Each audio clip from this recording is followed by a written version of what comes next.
Yes, sir. I got 0 of those. And we're live. Hello and welcome to Game Theory Gang, episode 149. I'm Matty Allen with Hexfire and Kareem. Welcome. Bang, bang, everybody.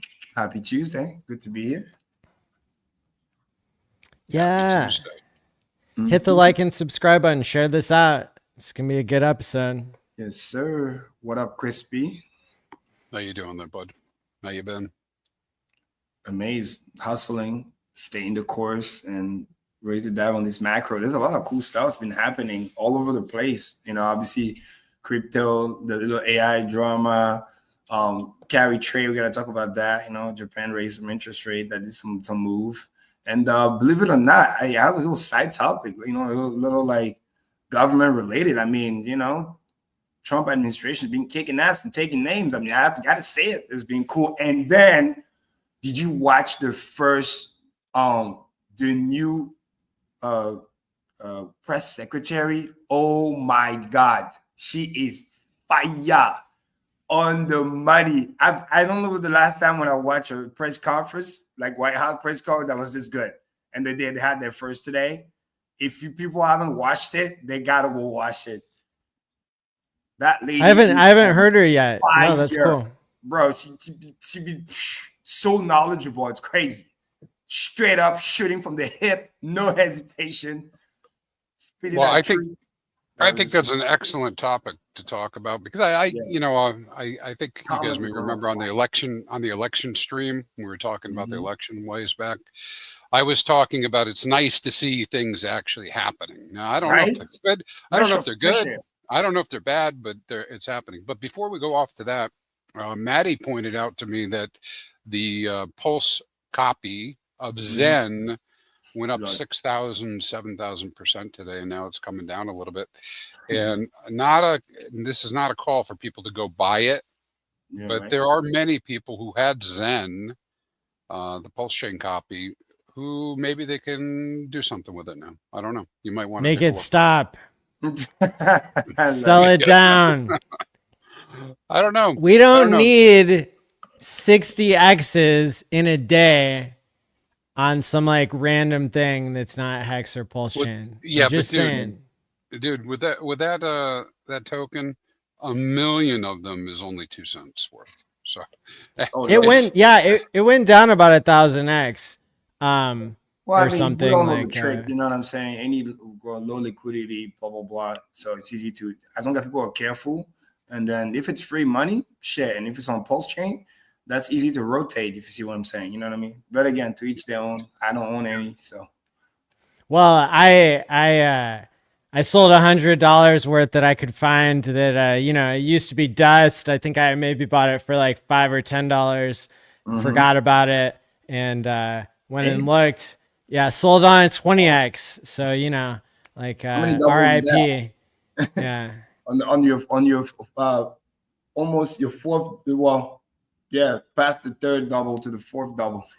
Right. So now we just need that in the core coins, and everybody will be happy. But speaking of free money and airdrops, I also I picked up a really, really, really sweet airdrop from our friend Eric Voorhees. Oh yeah. What did he do early on in Ethereum? He made Shapeshift. Yep. Very which was an early ETH exchange back when ETH was like single digit dollars or less than that. And I think, I don't know, did he help with Consensus originally or something and then Defect?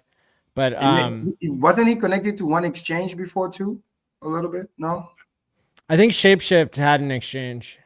Yeah, but I forget which one. And then they did their own DeFi version, obviously, when you could just go and kind of like a inside wallet swap.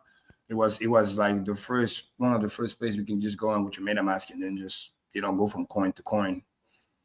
So he made an AI recently called Venice.ai.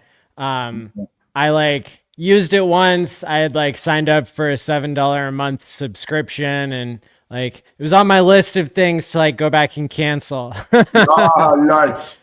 But I didn't cancel it. and I got an airdrop, which was pretty hard to claim. So I wrote up the instructions because there were a lot of like scam accounts trying to like get you to click here and click there. So like if you never used Venice.ai and you never like paid for it, then, you know, I wouldn't go claiming anything. And I even recommend that you use a fresh wallet with a fresh, even seed phrase to claim this.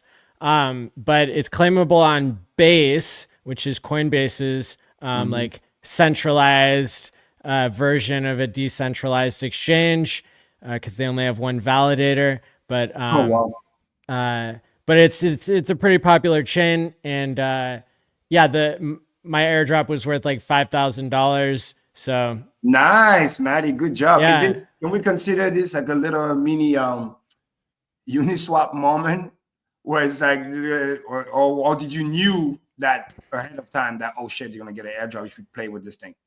I had no idea, and it actually it makes me wonder, like, is it worth it for people, you know, watching at home, you know, if they set up their ChatGPT account or their DeepSeek.com account? Like, I wonder if anybody bigger than Eric Voorhees is going to get the idea from this. You know, certainly with Trump getting into office, we might see a change in regulation where, you know, not only Eric Voorhees feels like he can launch a coin, but maybe we'll finally get a MetaMask, right? So next time I'm in MetaMask, I'm probably going to do a swap and pay an extra $1 like Here's fee. The biggest joke, right? The MetaMask, if your coin ever shows up or whatever, that shit is way fucking overdue. They have so many customers. I still believe on Ethereum and almost everywhere, it's still the number one wallet. Now the Solana thing might be catching up to that, but it's like, yeah, if we get an airdrop for that, Hexicans should be getting paid like big time, because we made that thing popular left and right and used the DeFi for so long. So that'll be cool. But if you remember last cycle, all the airdrops like got more and more restrictive, where like, you know, Uniswap like had rules, like you had to do at least like 1 or 2 actions on there, and like certain things counted and certain things didn't. And then after that came 1inch, you know, and then you had to do 5 transactions or something. And so it has become like deeply unpopular amongst Texicans because we're so financially literate and like so DeFi literate and well educated. Like, people don't want to spend that extra $1 to do the MetaMask swap, you know, out of every $100 that you're swapping. Insane. You know what I mean? If you really think about it. And then also they probably start making things harder, like you were saying, because also the gamification and people having multiple accounts or bots or whatever. So they had to make it like because the first time when it happens, it's probably the most generous thing because nobody expected it. It's like, then when it gets gamified, boom. And I think to some degree, this AI thing is kind of like a mini Uniswap moment because nobody really expected on the AI side, because usually they'll just launch the meme coin, right? Because like you said, we don't have regular clarity. So chances are, just kind of like the Trump coin, everybody that's going to launch something AI related and trying to catch the hype and the attention is going to most likely do it on the meme coin side, excuse me, because we still don't have the new regulation. Now, granted, the task force been generated, David Sachs and co are, you know, hard at work. But again, administration just recently started. That's literally the first week. This is also why I'm so proud of them too, because they've been, again, kicking ass, taking names, and it's not even been a week. You know what I mean? 4 days in office. So, but it's definitely coming. I think there's going to be more. But before we go to the deep end stuff, I think that you should talk about that AI thing, because Eric Voorhees, what I've read about this, again, I'm not expert, but that makes it, you know, close to the DeepSeek and, you know, the other AI stuff. But he kept it like very decentralized. You know, correct me if I'm wrong. That's why his version is kind of like imagine OpenAI, but actually open source, not closed AI, right? I mean, so he made all these claims about privacy, and then Eric Wall actually called him out on it. And apparently, you know, Venice.ai does use servers, you know, that can be spied on. So the claim that it's completely private was like overblown, But I still think that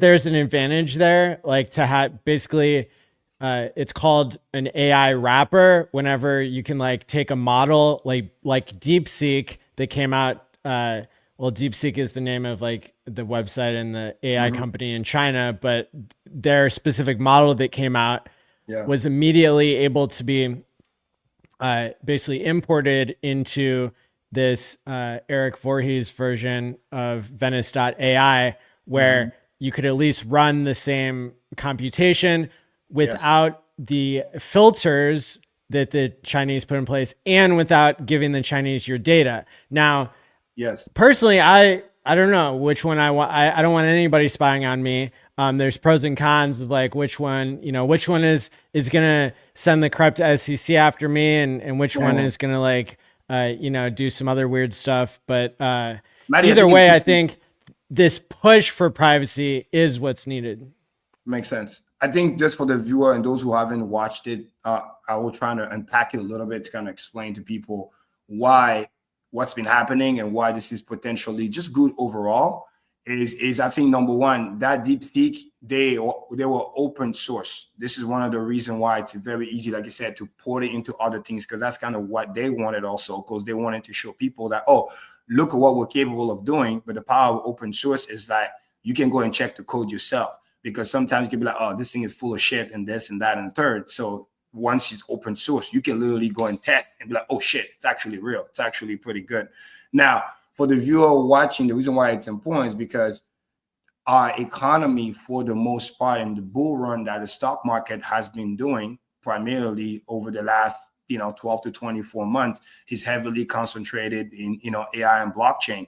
But keyword, AI and blockchain, AI first. Company like Nvidia, which is almost what was up to a couple of days ago, $3 trillion plus market cap, and been helping part of the Magnificent Seven. That's basically one of the major reasons why the 90% of the return on the stock market, and Nvidia alone as a stock was like 30% of that gain. So that major pullback happened a little bit related. There's also carry trade related, but I would say primarily related to this AI thing, because what they were able to do, again, that's for the person who don't know what's going on.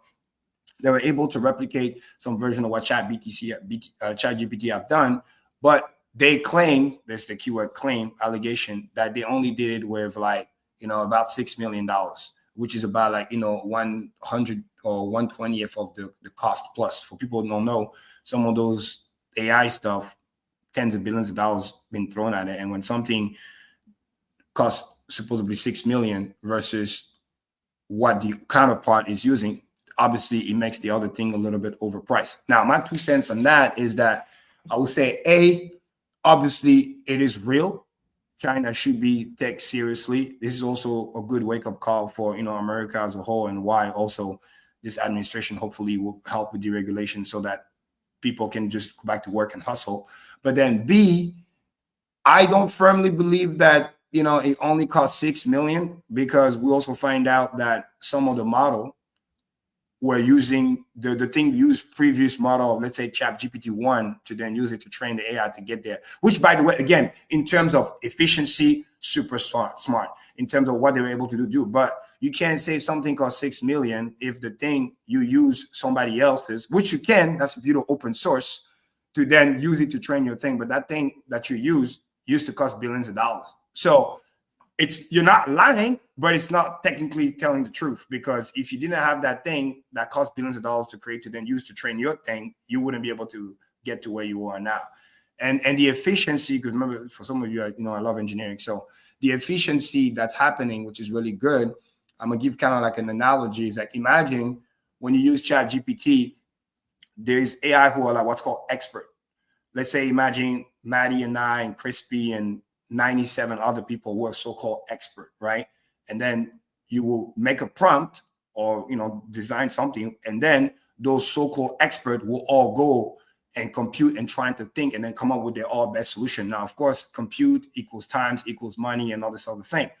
But one of the efficiency that those guys did, which I think is pretty smart, kind of like at a design layer efficiency, is that instead of taking all the experts, right, in this case, in this example, 100 experts, it could be thousands, they made the expert compete against each other, pick the top 20 best experts out of the whole, basically top of the class, and then just focus on those 20 to then make the computation. And then the final results end up being somewhere between 98 to 99% of the same result of what the 1,000 expert will do.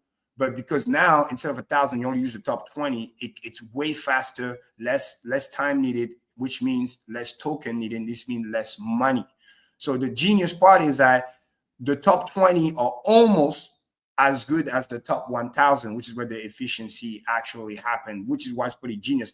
Imagine in blockchain talk, it's kind of like how you have over decentralization, everything to like a small little PC and a phone, but then it's super slow. And then you got delegated proof of stake where it's like, well, we're still decentralized, but we're just going to pick the top 20, top 21 validators. I see the parallel there, which is really cool. So that it's a little bit centralized compared to the everybody everywhere, but it adds that speed that allows you to scale without sacrificing too much the decentralization. I hope I'm making sense. But that's mainly what the AI did in terms of the design efficiency, which is really powerful.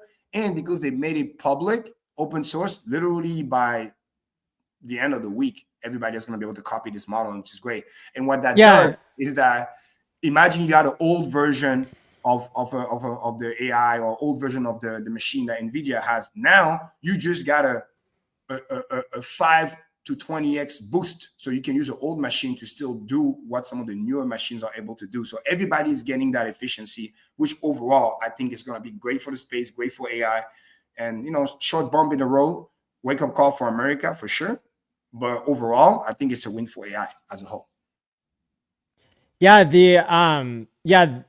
So it's really interesting, this leap forward in the technology. What had happened was the US restricted the amount of GPUs that China could buy. So China just had to innovate and come up with a better way to run the AI learning models.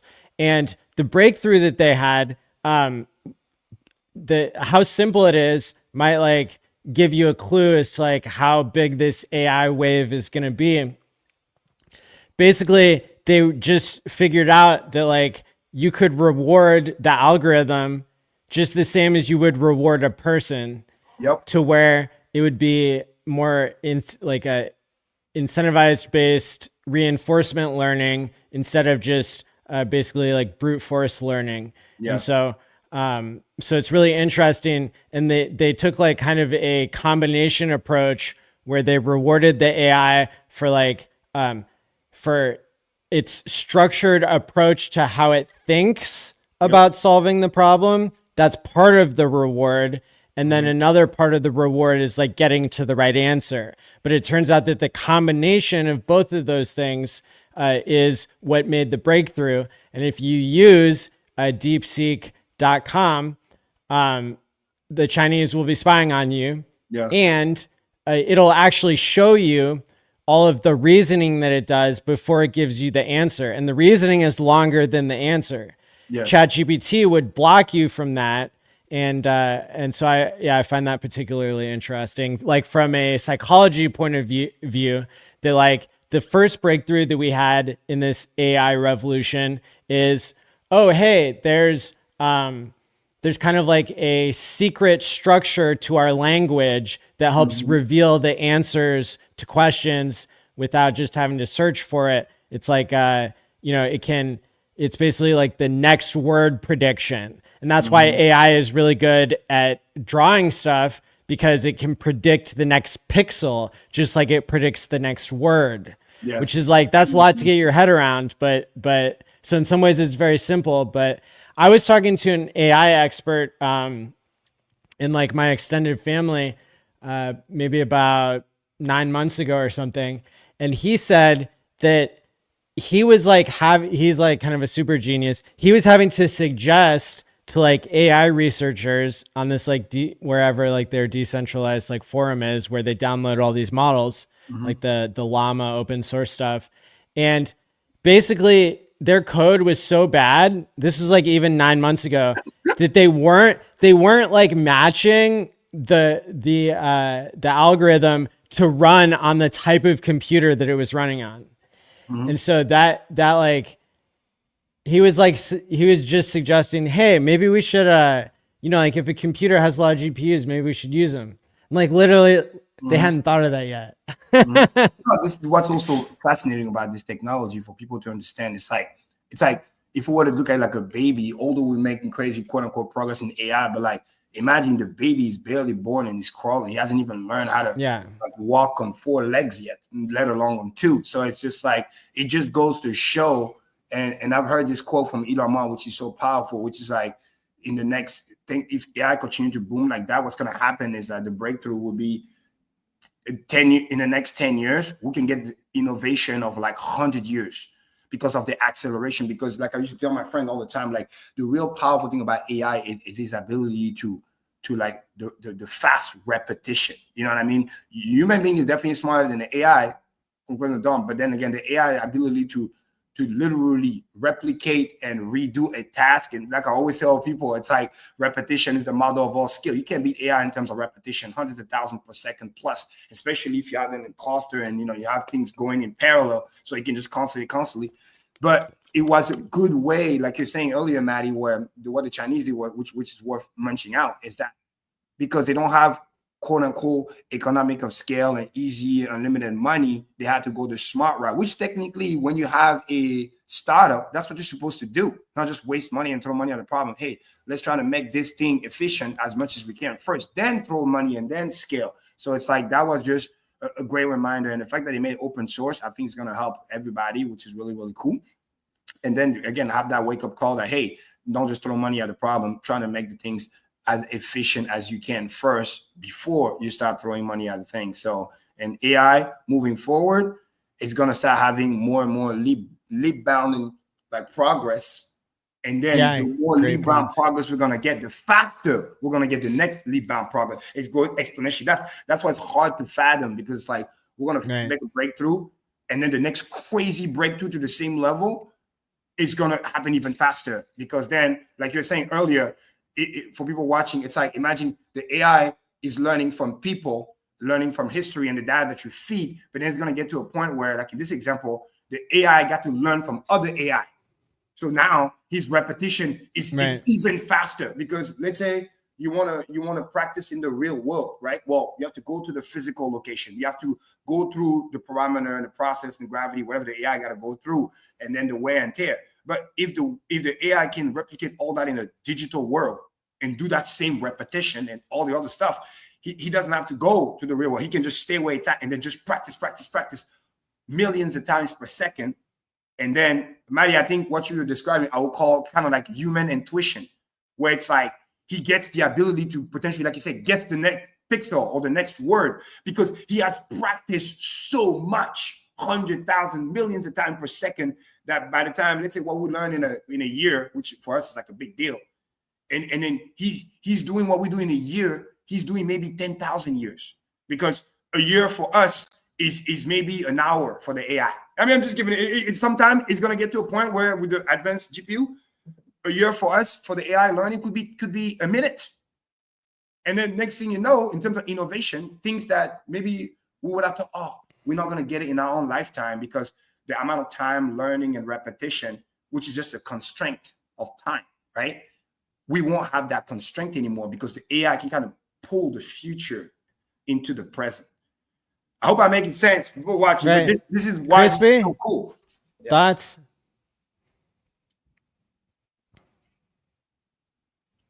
You're muted. Get to the right place. Oh. Yeah, I don't know. I don't know how the models are actually made. I use AI all the time though, so it is getting better. I like that part. I mean, it is. Yes, it's pretty interesting how much we can do now. Mm-hmm. And the open source definitely helps, because now everybody can just piggyback from everybody. And then this is another friendly reminder, just like in blockchain, where open source will always beat closed source all day, every day, period.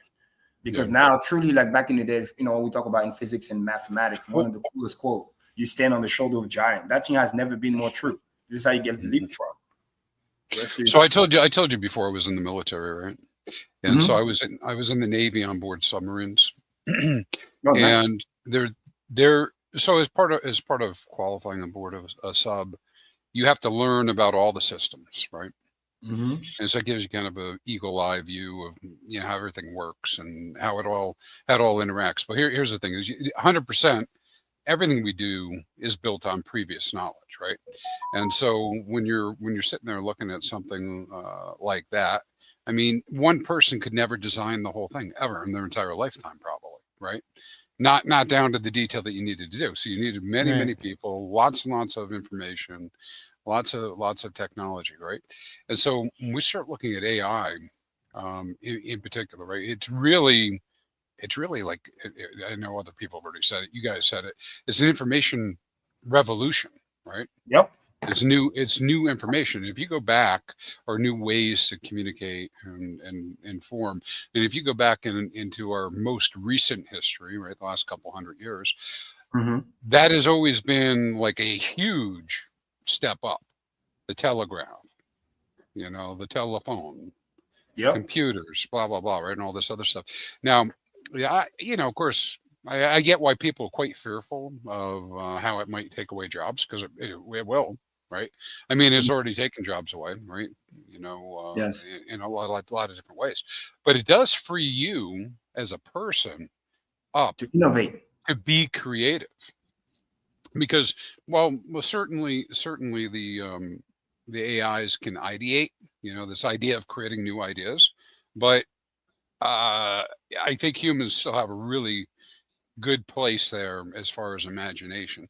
And so from the ability of being able to go through and just ideate on new things and apply your creativity, and I don't have to learn how to build a car in order to envision a car, right? Exactly. Or anything else that you're doing. Anyway, I think it's awesome, man. No, it's pretty awesome. And again, it's a continuation of, again, what we have been doing for hundreds and hundreds of years. And we can see that history the same way where, when we left the cornfields and all this other stuff, because innovation came in and we can, put something behind a cow, and then next thing you know, 80 at the time, right? 80-90% of the population, oh my God, wow, we don't need to do this anymore. And then boom, it looks scary at first, and then boom, they go find something else to do. Same thing where, Henry Ford, then the car comes in, oh, we don't have to do horse anymore. All those other people, they got displaced. Imagine all the people, their job was like either to have a caravan or whatever, or kind of run security, and all the horse that got to go with there, all this protect. Now you don't, the guy has a car. They were probably feeling the same thing. And then guess what? They went in and innovate. They used the technology, and then now they find a way to just kind of have a symbiosis with the technology to use it to their advantage, and then move on to the next best thing. I think same thing with self-driving, same thing, whatever AI is going to be able to do. And AI is not just going to be in the obvious place that everybody probably heard about the most, which is, disrupt transportation, because that's where most people could be displaced from, because a lot of people like around the world do as a primary work driving. But then you're going to have AI disruption even in a medical field, AI disruption in basically almost anywhere. And then I'll even dare to tell everybody, whatever you think that you're doing right now, find a way to incorporate AI. AI is like what social media was, in a way 20 years ago to some degree, because you kind of know it's coming.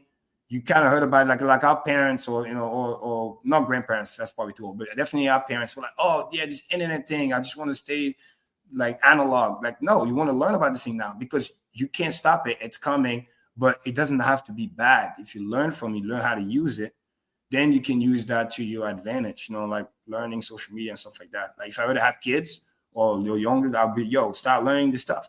And it's so cool. Let's say you don't know it's okay and it's scared. You can literally go into ChatGPT and then you type it like in the AI. Hey, how do I use you? How do I literally, and it will give you an example. I tutorial how to do it. Like literally, you can ask the AI how to use the AI. It will give you an answer.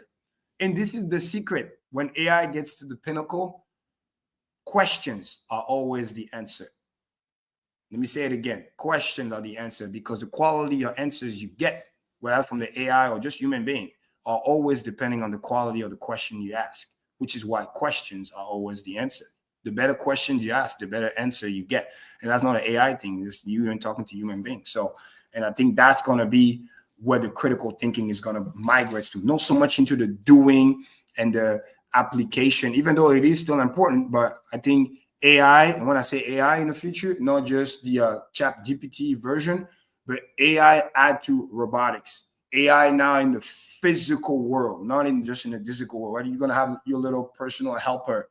So all you have to do is like, hey, do this, do that, clean this, clean that, go buy me this, do that, run the errands. So basically, your ability to master the AI will be based on the task that you give the AI, not so much about doing the task itself, because the AI will most likely do it. And hey, AI, make the price of Hex go up. It's gonna be like, all right, bet, Maddie, I need money. Where do give me some digital coins that I can deploy? I've asked the AI. I've asked the AI about that more than one time. And you know what it keeps telling me? More people have to buy than sell. Weird. Oh, I read something funny earlier today. I don't know how that goes, but that's how it is. They were asking all three AI from ChatGPT, Deeps, and whatever, saying what's the end of the bull market, this cycle or whatever. And there's three answers. There was one like the DeepSeek one said somewhere around anywhere from 150 to 200K between October and November, has been like around the peak. The Chat GPT said something around like summertime, and then the price was somewhere, if I remember correctly, anywhere from 100 to 130K, and then the other one, because there's another company I forgot, was like 140 to 160,000.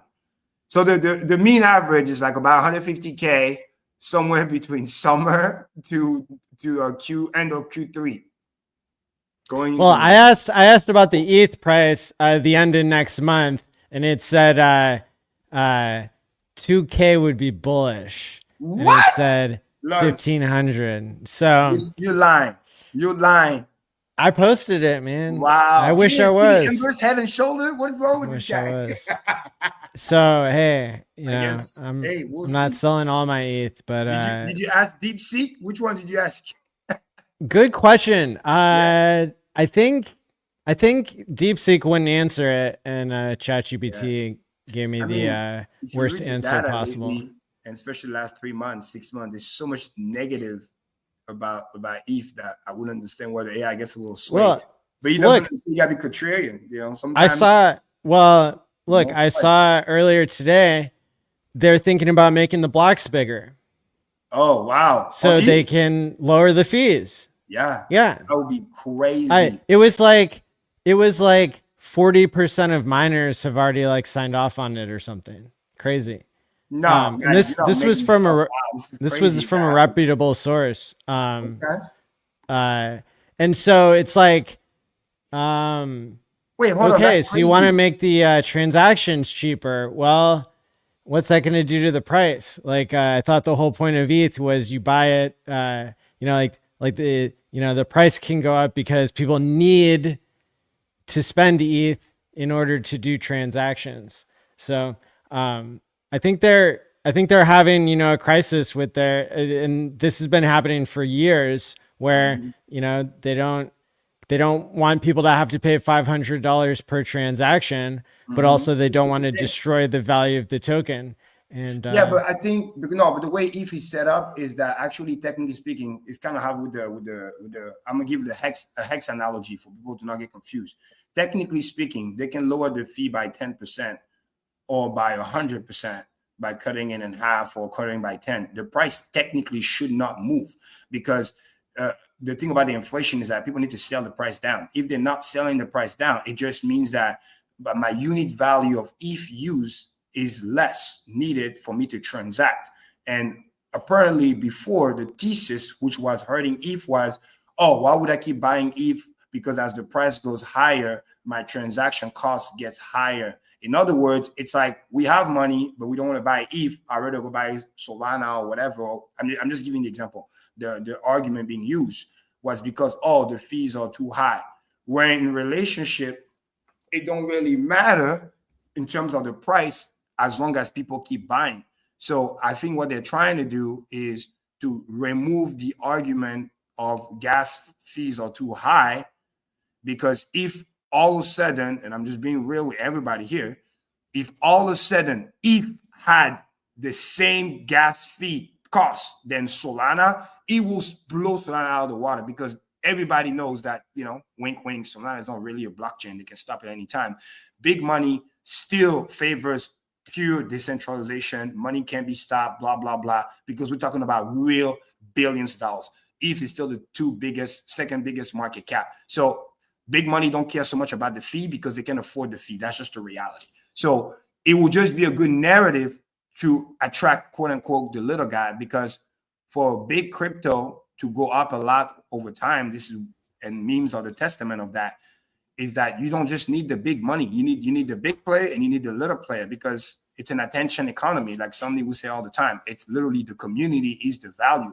But if the community is 98% or 99% people who care about gas fee, rightfully so, because they don't have the same amount of pocket money as the 1% and the hedge funds and the whatever, then you need to find a way to make them come, right? Build and they will come. But then if you build, they are thinking about coming, but they heard about somebody else across the street that also built, but it's 10 times cheaper. Well, they're going to go over there.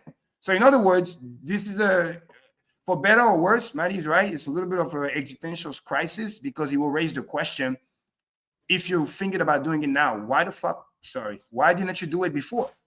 But at least it shows that a little bit of leadership, they're trying to do something. That's what I'm happy of, please. Do something. Don't just stay like well, that. I think the reason why is because most people realize you can't do business on ETH, right?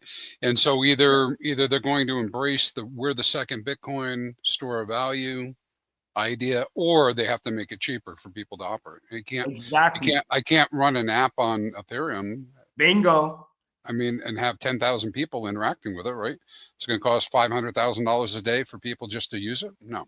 Exactly. Because what people need to understand, that's a great point Crispy just remind everybody, is that certain application, DeFi, which are really cool, that love Ethereum because DeFi, this, that, and third, but those use cases can only work if the fees are low. Because like Crispy said, if somebody requests anywhere between 1 million requests to 10 millions of requests a day and transaction, and the fees are so high. Again, I knew that from back in the day, my day at Staker app, I saw it firsthand. So it's like business literally can't function, especially if they operate on a thin margin. And now you got to deal with those fees. Manny, do we remember the crazy number that the Hex stakers paid just in fee for 1 year? Yeah, it's crazy. That crazy stat that up to $1,200, $1,400. Yeah, it was crazy. $100 million, I think. Exactly. So if all of a sudden, and as crazy as it sounds, this is a little bullish side thing, but extremely important. If that fee were to lower by 40%, 50%, whatever the number is, lower like crazy, all of a sudden, you can start asking yourself, why is EHEX so cheaper compared to PHEX? All of a sudden, that ratio could be affected and rebalanced, because again, it will affect your staking, because if all of a sudden it's 10 times cheaper, and yes, you run the math and it's going to cost you $5,000 to unstake, which sucks. But then all of a sudden it costs you $500. It's a step in the right direction. It's not going to cost. This is why anybody from Ethereum who's watching this just needs to move over to Pulse Chain. Right. They're trying to catch up to us. Yep. And the reason why this is also bullish is because, remember, Ethereum used to kind of play the almighty, rightfully so, like, oh, we don't care about competition, right? We don't want to compete. We just want to be kumbaya, because they thought we have the moat. We're indestructible. Nobody's going to pass us. They looked at us like we're not even a threat, even though we're not trying to like hurt them, so to speak, but we like to compete. But now that they're thinking about lowering the fees, because they're feeling the pressure, because the testament is the price didn't like tank crazy, but it's been stagnating like big time. And everybody who understands crypto, just like in terms of purchasing power, the ETH to BTC ratio has been literally going down back to numbers haven't seen for the past 6 to 8 years. That's an L. It's kind of like what happened to XRP, where XRP literally missed a whole bull cycle. You know what I mean? So I think this is their last chance to not turn into a XRP, where it's like, if they don't turn it up now, and everybody knows Q1 to Q2 is when ETH is supposed to be like making its move. If it's not, I'm gonna tell you guys right now, then they run the risk of missing a cycle. So long story short, that's a great tweet, and it's as of today. So I mean, do something about it. Vitalik has said he's anti-winning. That was the big story last week. So some people would say that if the ETH price quote unquote misses this cycle compared to the Bitcoin ratio, like, you know, we're still up a lot from $1,000 low, you know, in the last bear market to now, you know, you're at what, 3,100, like, but Vitalik and some of the leadership in Ethereum, they are they are saying to themselves, like, we are getting our way if we miss the cycle, not the other way around. Like, they're against winning. And that's another way that Pulse Chain now, like, it's very clear, you know, that might have been like the part that wasn't said before, but now it's been said that Ethereum is anti-winning and Pulse Chain is pro-winning. Richard even tweeted it, you know, to emphasize this. And that's the power, once again, of open source and playing the, like, you want to rest on your laurel. This is one of my favorite books that I read before that I love, related to, you know, computer and everything like that. It's like, only the paranoid survive. That has never been more true. The moment you rest on your laurel, the moment you think, oh, I can never be beat, I can just stagnate. No, you will get replaced. It was a time XRP was solid top 3 coin. And then boom, look at what happened to them. You know what I mean? They got really again. I mean, they're kind of coming back, but still, this already shows you that if you miss a cycle, and then the next cycle, it will affect you even more, because everybody else going to keep pumping and you didn't pump last time. So if I get close to you, then I run the risk to actually pass you in market cap. And everybody knows there's no second best, famously said. So it's like, the moment you're no longer winning in terms of the number one, you know, DeFi platform, this, that, and term, and let's say Bitcoin is in his own category, so to speak, then it's like all those great talk we're talking about, potential flipping and this, that, and the third, Ethereum end up being the one being flipped. That could also happen. So that's why, again, for better or worse, I want to give them a little bit of credit for not just being like, you know what I mean, deer in the headlights and trying to do something about it. But there's still a long way to go. And hopefully this is the beginning of a wake-up call. Now, the layer 2s, I think, was where the issue was. Because I strongly believe Ethereum is still developing very hard. We need to give everybody also a grain of salt reminder that software is hard. Like Richard Hart said it all the time.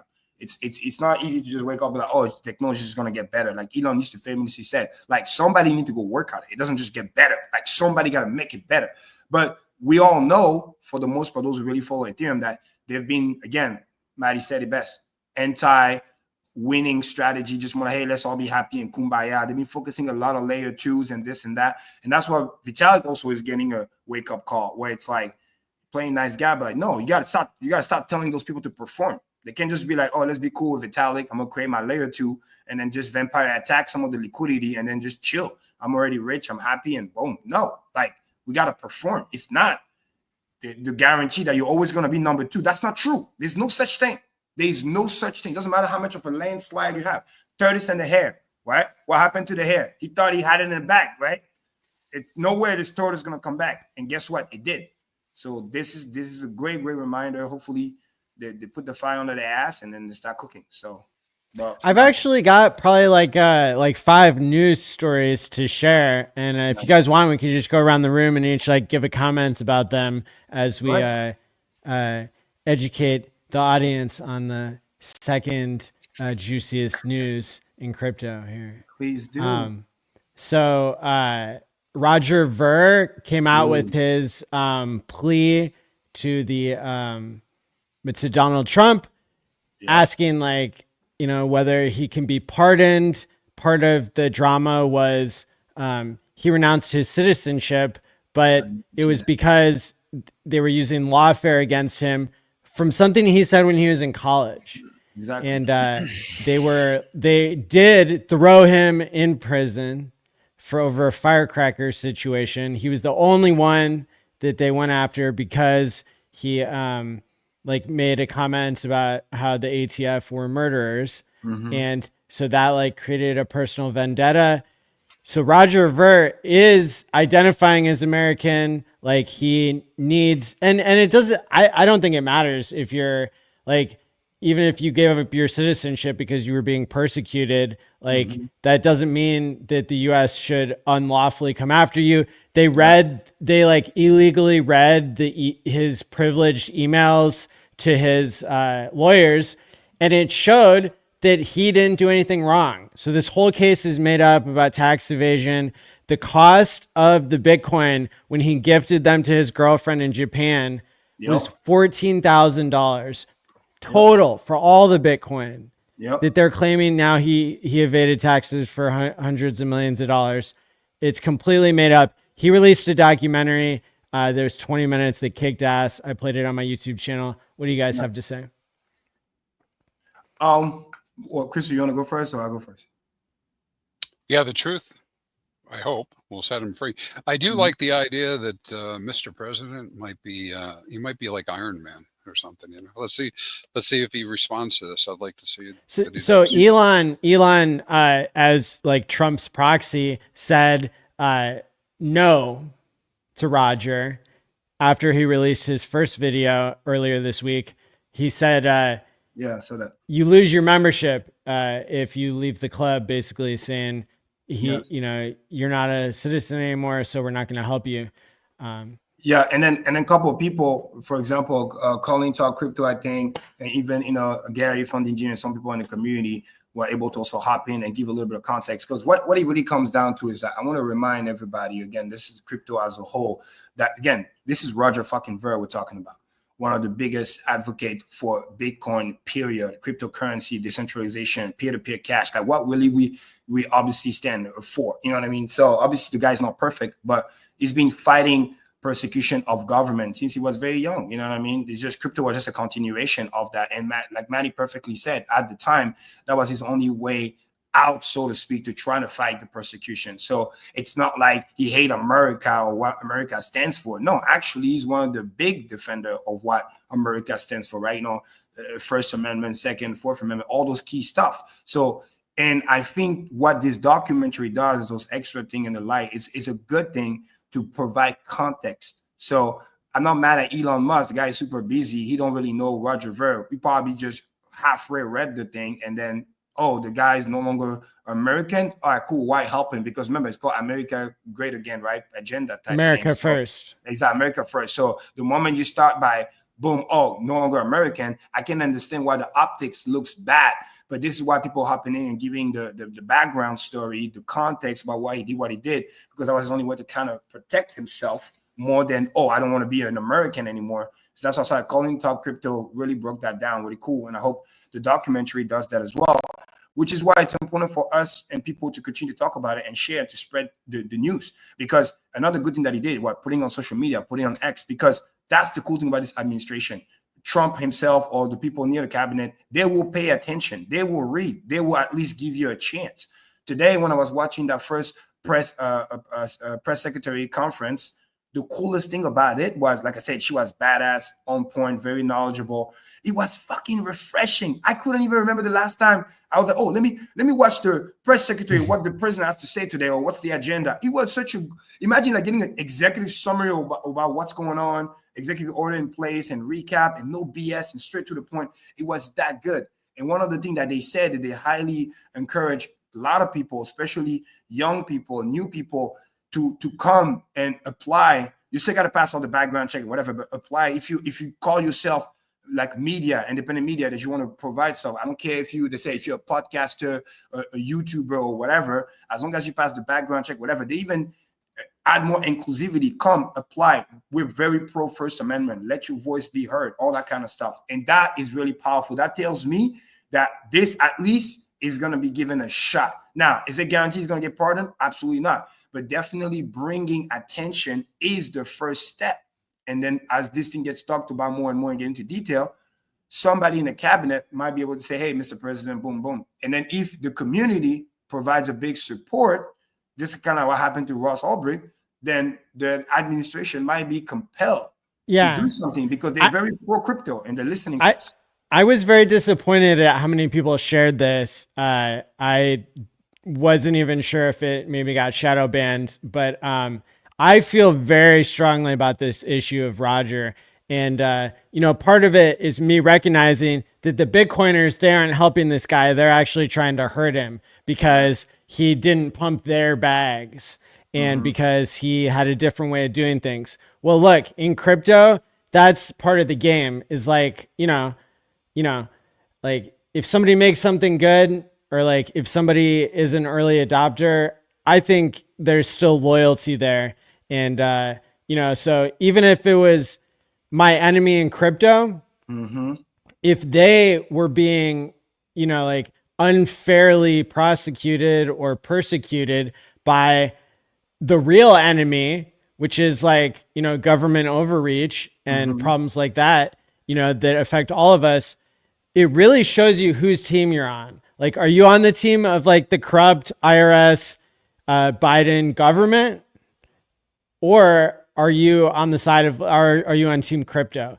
And I've been very saddened by how team crypto doesn't stick together in cases like Rogers. Basically, look, 109 years he's being sentenced to because he sent $14,000 worth of Bitcoin to his girlfriend, which like was legal at the time. He had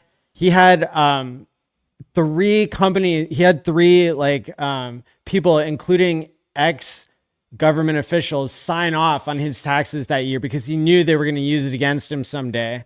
This is back in like 2011 or 2014, somewhere in there. But basically 90 of the 109 years that they're trying to put him away for is for mail fraud. And what is the nature of the mail fraud that he did is because the IRS rejected his taxes. And so he had to send them in. He sent his taxes in 3 times. And so they're charging that as 3 felony. Which is nonsense. And as somebody that deal with IRS, I can understand the frustration. I mean, literally, it's like, it's almost like a bully, you know what I mean? So, and hopefully, not to digress too much, but like if Trump end up pulling this out with the tariff and we don't have to do the income tax stuff anymore, then that'll be one of the greatest days for America. But I want to bring everybody's attention one more time for what Maddie has said, which is so important. And it goes back to the Richard Hart ethos, which one of the reasons why I love Richard so much. It's that people have this logical fallacy that sometimes their brain has a hard time understanding. 2 things could be right at the same time. Let me say it again. 2 things could be right at the same time.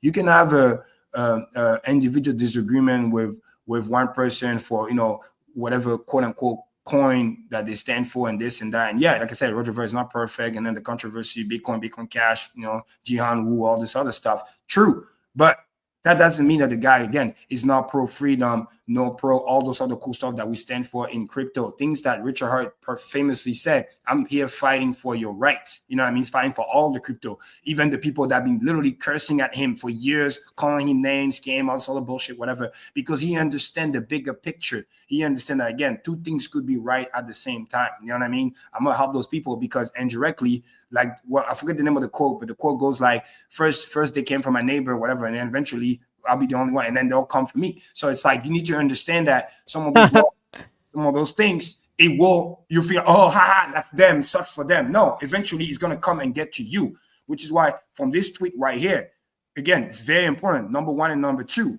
Let's read that out loud. I think it's very important. Whether you like Roger Ver or not, that thing still applies. Kareem, I gotta say the quote that you just mentioned in Roger's documentary, he says, I can't remember who said this. And then he gives the quote that you just said, just how you said it. That's so cool. You see, pendulum. See, yeah. No, because it makes sense. Because it's so true. I used to say this all the time. Like, if your money can be turned up, you're not a free man. Remember, I used to do all the time, like, even those exchange, be careful. Treat them like a public restroom. In and out. Don't leave too much money in there because you don't know. Maybe one day they don't want to let you in anymore. Or one day we gotta play. All right, there's like, I feel like there's like a 2-minute clip here, maybe like a minute and a half, but you have to hear like how, because when she says these lines that I'm quoting, it like it just blew me away. So let me share this. This is good content. Because it does go to like exactly what we're talking about with all of our ethos and what we stand for.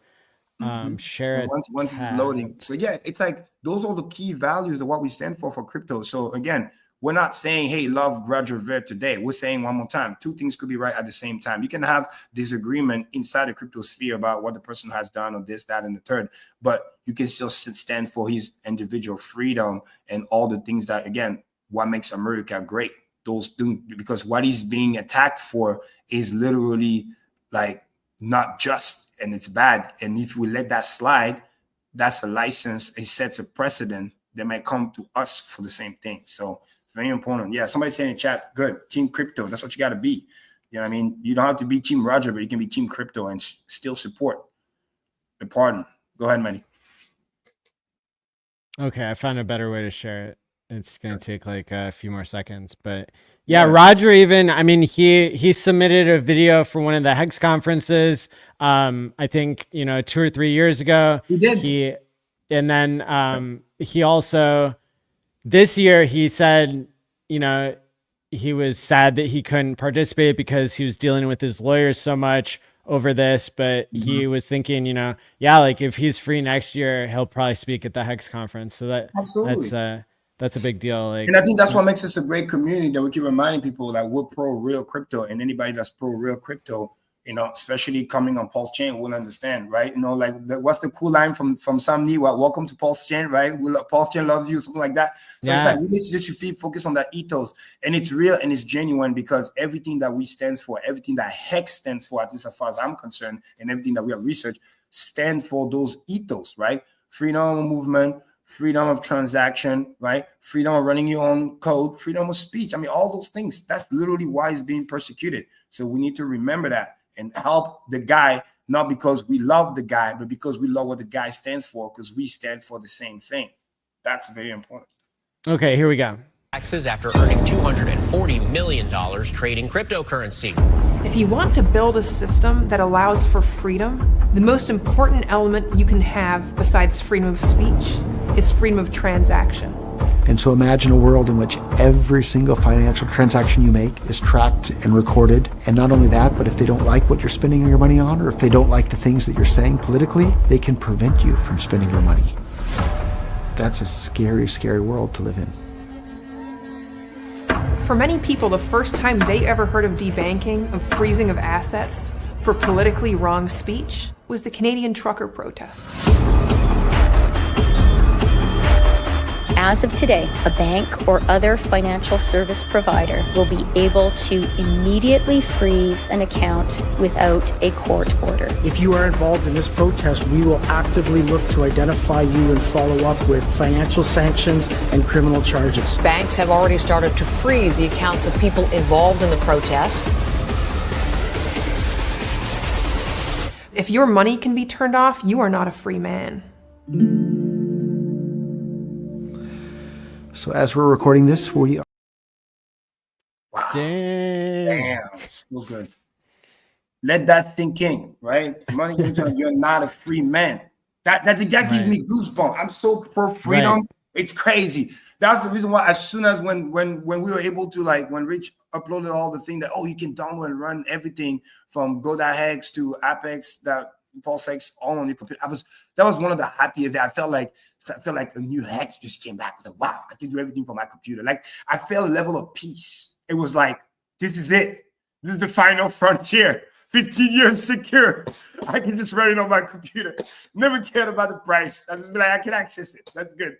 See you later. Bye. I'm gonna work now. It's like, whoa. Yeah, because it can't be turned off. And, I've been debanked because I interviewed Richard Hart. I keep tweeting about that because I, just got a second subpoena last week because, the SEC, they're so corrupt. They just, they want to mess with me one more time before we hear from Judge Aman next, maybe this week or next. We're not going to back down. We're going to stick to our values, stick to our core, and then we will win. I mean, it's funny enough, all the greats being attacked like that. Elon Musk, president. Like, it's just, and this is why our strength is to not back down, continue to speak the truth, share the information, protect and look out for one another. That's the best thing we can do. And then continue to just push, because eventually we will win. Those people are doing those last acts of desperation. That's just all it is. But we're going to continue and we will prevail. So, yeah. Speaking of winning, The Hex race team won so much they got their car featured in this beautiful like temporary museum situation. Mm-hmm. I had a question about that. That was so cool when he posted it. So is this where the museum is gonna be, or this is just one item that's about to be in the museum? That's not true. This car's on display for like a couple weeks or a month because it won so many times in Europe that they're just like putting it in this rotunda. The cool little hex with the pulse chain logo. That's awesome. So Maddie, we don't know if this is where the RH Museum is going to be, correct? That's is not where. Okay, cool. That's what I just wanted to confirm, because I know that's still being built. So I just wanted to confirm. Right, and there were some more pictures of it somewhere here. GT Cup Championship. Ooh. Oh yeah, and then side news to that, somebody new wallet came from Binance and they bought like 1.25 million worth of core coin. That was pretty cool. Yeah. That's been big news today. Mm-hmm. Brand new wallet. Somebody heard about Pulse Chain. Didn't it happen twice? I thought it happened twice. Did it happen twice, or was it just once? No, literally every couple of days. Sometimes you see new things like that keep popping up. Sometimes like 300K, 500K. Because there's this thing on Twitter too. There's the kind of like a hex bot, but like a Pulse version. And then when there's like new wallet, it will post that too. It will tell you. Oh yeah, when money's bridging in and stuff like that. Yeah, when it's been exactly. And when it's new wallet, it will say also a new wallet. So it's pretty cool. Another thing that got a huge technical upgrade that just got announced today is Pulse Domains. They've gotten an incredible integration with lots of different infrastructure within the crypto world. And their 1 year anniversary is today. So want to wish them a big happy birthday there. This is honestly, it's like a little bit beyond my understanding, but as far as I know, because I was chatting with the founder, basically, this basically allows you to use your .pls domain name, like actually on Ethereum and on MetaMask and like on lots of different infrastructure because they integrated. And so like, now if my address was different on Pulse Chain, then like this would be even more useful. But for most people, they don't have like their .eth domain is like the same thing. But for me, like, you know, if you send something from to mati.pls.eth, now that would go to me. Basically, like it would work.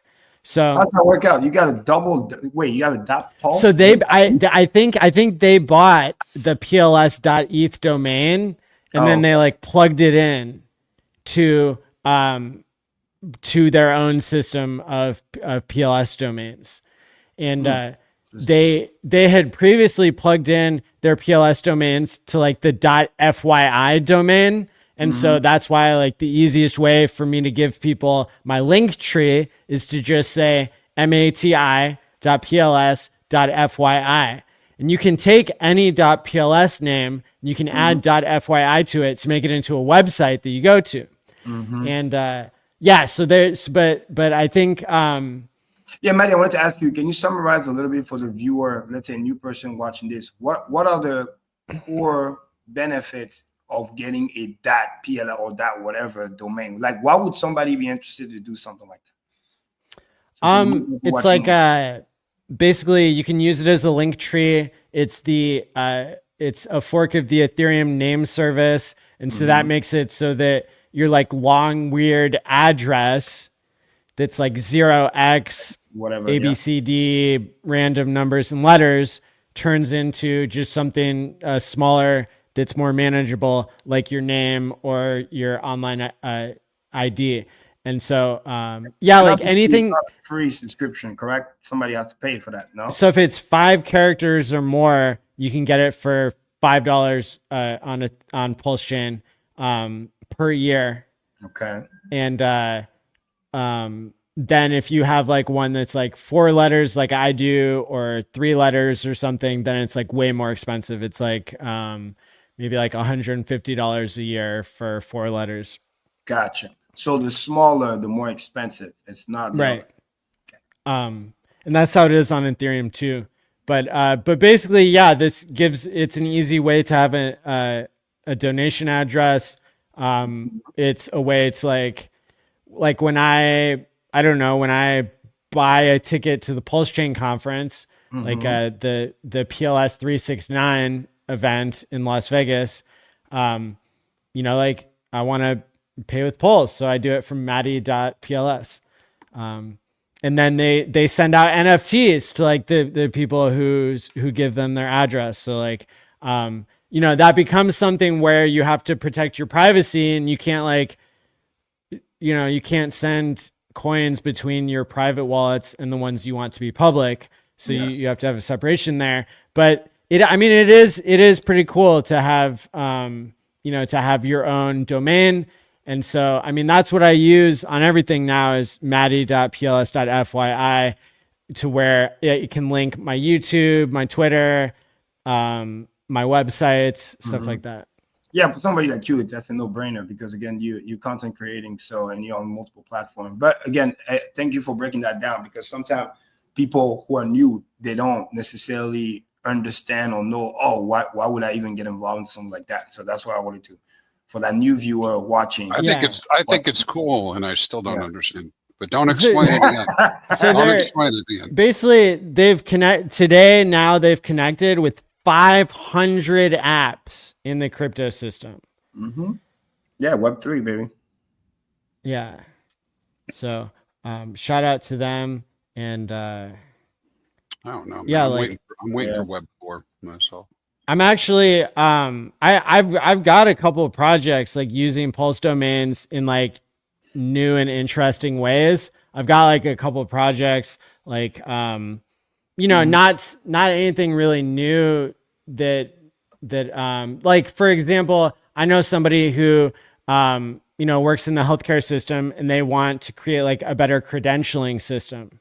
So I'm like, oh hey, you could use subdomains of .pls because they've got some special properties, and they turn into NFTs and all this other stuff. So yeah, like you never know who's gonna be using Pulse Chain in the future. Yeah, there's people in the community that's definitely been focused on stuff like that. And again, especially if you look at it like as Pulse Chain as a whole, not necessarily just Hex per se, because if you just think Hex, we're never really into NFTs and stuff like that. But if you think Pulse Chain as a whole, if you think trying to increase awareness and maybe somebody's gonna allow you to get something that can be near free, then why not? Because $5 a year, that's not bad. Now if you start doing the 150, that I would say try to be somebody like Maddie in the same way, like don't just spend $150 if you're not going to really use the thing. You know what I mean? Because at that point, I don't think to me at least, I don't think that's a good investment. But that $5 that Manny mentioned, I think that's for somebody that is interested and content creator or not, $5, and you can pay probably with crypto, Pulse, whatever. That's not bad. Yeah, and there's no other link tree where like, you have the key to sign off on it. Like, if you're the SEC, when like the Bitcoin ETF came out, you got hacked. Right. And the hacker like posted stuff from the SEC Twitter account. Well, in this case, I can be sure that my links on my link tree, they're not going to get tampered with by a scammer unless they have my private key, which, they would probably not be able to get. So, yeah. Interesting. Yeah, no, that's a good update. Cool. Yeah, so that was a major update today on Pulse Chain. Let's see what else we got. Oh, that's kind of interesting. A bunch of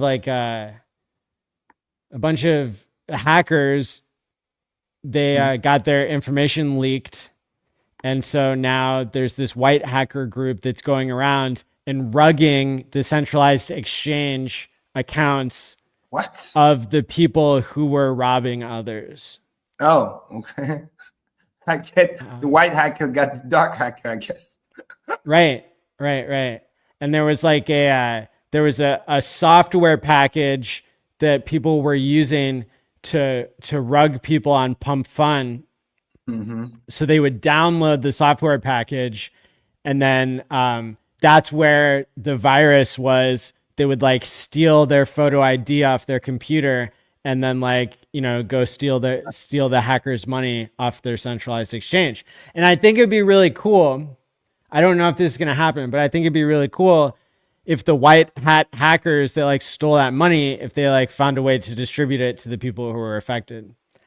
That'd be cool. Yeah, I was about to say that would be a cool little Robin Hood type thing. You know what I mean?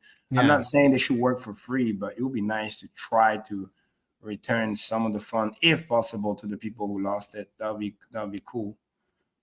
I'm not saying that it's easy, but yeah, no, another good update. That's awesome. Let me see if I had anything else here. You said 5. Oh, there's like our headline story. That's a big deal. Let me pull up the information for that. So there are some caveats here, but I decided to craft like the tweet in the most bullish way possible, and then like then you can like, if you're actually reading, you can see the context. Like the context is included here. Okay. So CoinGecko. Okay. Basically, they have a form that anybody can fill out, but you can only fill it out once every like week or something to say that a coin has been created in the United States. And so this Pulse Chain user, moteitb.pls, hey, he has a .pls name. We just talked about that. Yeah. So moteitb.pls like figured this out and went on the website and made a request for Pulse Chain to be listed as being made in the United States. Now, hold on, pause with that. Let's think about that for a second. Not saying it is or isn't or should be possible. Is that something that we want? Because would it not be better to have something just stay decentralized and say, hey, made in the United States? I don't think that's great question. So this is in the context of Eric Trump announcing that the rumor that basically there will be no capital gains taxes on projects that are made in the United States for crypto. Now, people on Twitter aptly pointed out that the son of the president and even the president himself are not allowed. They don't write the rules about taxes. Right. Congress does. And then somebody might come back and say, well, you've got a super majority of Republicans. So maybe it's possible. No, it could definitely be possible. I'm looking at it more like, high level view, big grand scheme of things. So Nuclear Herbs already found a way to explain how you could have something made in the USA for tax purposes, but not for jurisdiction, right? Okay, good. So you get where my potential concern was at, because ultimately I don't think for those core very important coin, we should always want to be inclusive and kind of be like, hey, made for the world, decentralized and stay for the world. Now in the future on Pulse Chain, new project, and I'm so glad how you phrased it, because that's the key difference. Projects, when you say, cool, you want the funding, all right, made in America. But I think, for example, Hex is a product, not a project, sorry, finished. And then Pulse Chain as a whole, if we look at Ethereum as a whole, which is a fork from, I don't even think people will say, oh, Ethereum is made in USA. They'll just be like, no, it's just decentralized, created for the world, to be in the world and not have anyone's location. But if you said there's a way to make it pro-America, because we have American users, right? So we can benefit from that. And that's American ethos behind it, like freedom of speech, freedom of transaction, cool stuff. So let me finish explaining, because the part I wanted to be really clear about in the deep dive of this podcast versus what you just saw in the tweet is that CoinGecko quote unquote certified pulse chain is made in the USA because anybody, including this user, like just said, hey, this is made in the USA. So like it's just because somebody filled out the paperwork and like the paperwork isn't like very careful. Oh, got you. Okay. Like a tongue ranking site thing. Okay. So here it is. Pulse chain is on the list now in CoinGecko as made in the USA, right? And but then I equated that to like the reason why it could be considered that is because a majority of decentralized validators make the blocks in America. Okay. So it's not that like the founder, like promised anything to anybody, because he didn't. Like that's very well documented now in the court records. Which is what would decide whether it's like made in America, because Pulse Chain isn't something that just happens once. It's not like Hex where it's just one contract that launches. Pulse Chain as a chain, each block has to be made every 10 seconds. And so, even if it started as like being launched anywhere in the world, not in America, and even if it didn't start as like being focused on American investors, it's true that the blocks themselves, because of David Feeder, like the majority of the blocks are being made in America. So, so shout out to Nuclear Herbs for actually like having that kind of angle on it, which I wish I had his tweet here, but I don't have it. Nuclear Herbs, a good G. He'd be dropping a lot of good content for sure. And I think that's really the key emphasis, is that the phrasing is important, because you could be, again, pro-America, pro-choice, again, what America stands for, without, quote unquote, being born or like made in America, so to speak. So, but that's really good. And then in terms of just ranking sites, I think that's something worth mentioning in terms of it's going to add visibility. And I think for that, Maddie, that's a great point. Okay, I found the tweet from Nuclear Herbs where he like suggested this angle, and it totally makes sense. He said like he could solve this problem basically in one sentence, and he's saying, if the definition of US based crypto was that on December 31st of any given year, more nodes or validators are located in the servers located in the US, then that's what it means to be made in the USA. Yeah.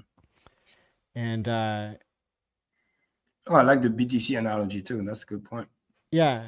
Yeah. And it allows for any crypto to choose to move to another tax haven, and therefore specifically not legally to be considered US based for jurisdictional purposes. If the next president decides to upend the apple cart and starts messing with crypto like the Biden administration did. Boom. Nice. Oh, I love it. He tagged the Trumps in the bottom with David Sack. That's so cool. Nuclear is such a G. He's like, yo, read this. Valuable. Right. Yeah, so David Sachs actually has a separate Twitter for his crypto czar role compared to like just his personal account. So I just started following that too.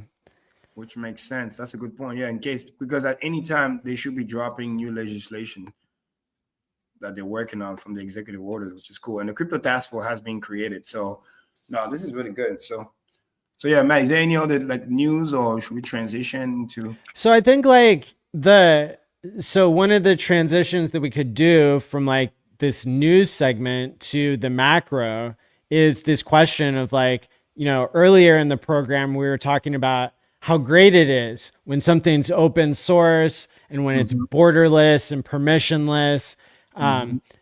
So that's like one take, but then the other side of the coin is like, well, if we're already in this AI bubble, then like, is this, this DeepSeek stuff that came out on Sunday night, that might have been used by the Chinese government to try to undermine the value of like, the stock market in the US. And it worked. And so kind of the question on people's macro minds, I think right now is tomorrow we've got the Fed meeting, FOMC, and like, is it a good thing or a bad thing in the short term for our crypto bags, for our stock market, to have this hyper deflationary event basically that could lead to stagflation?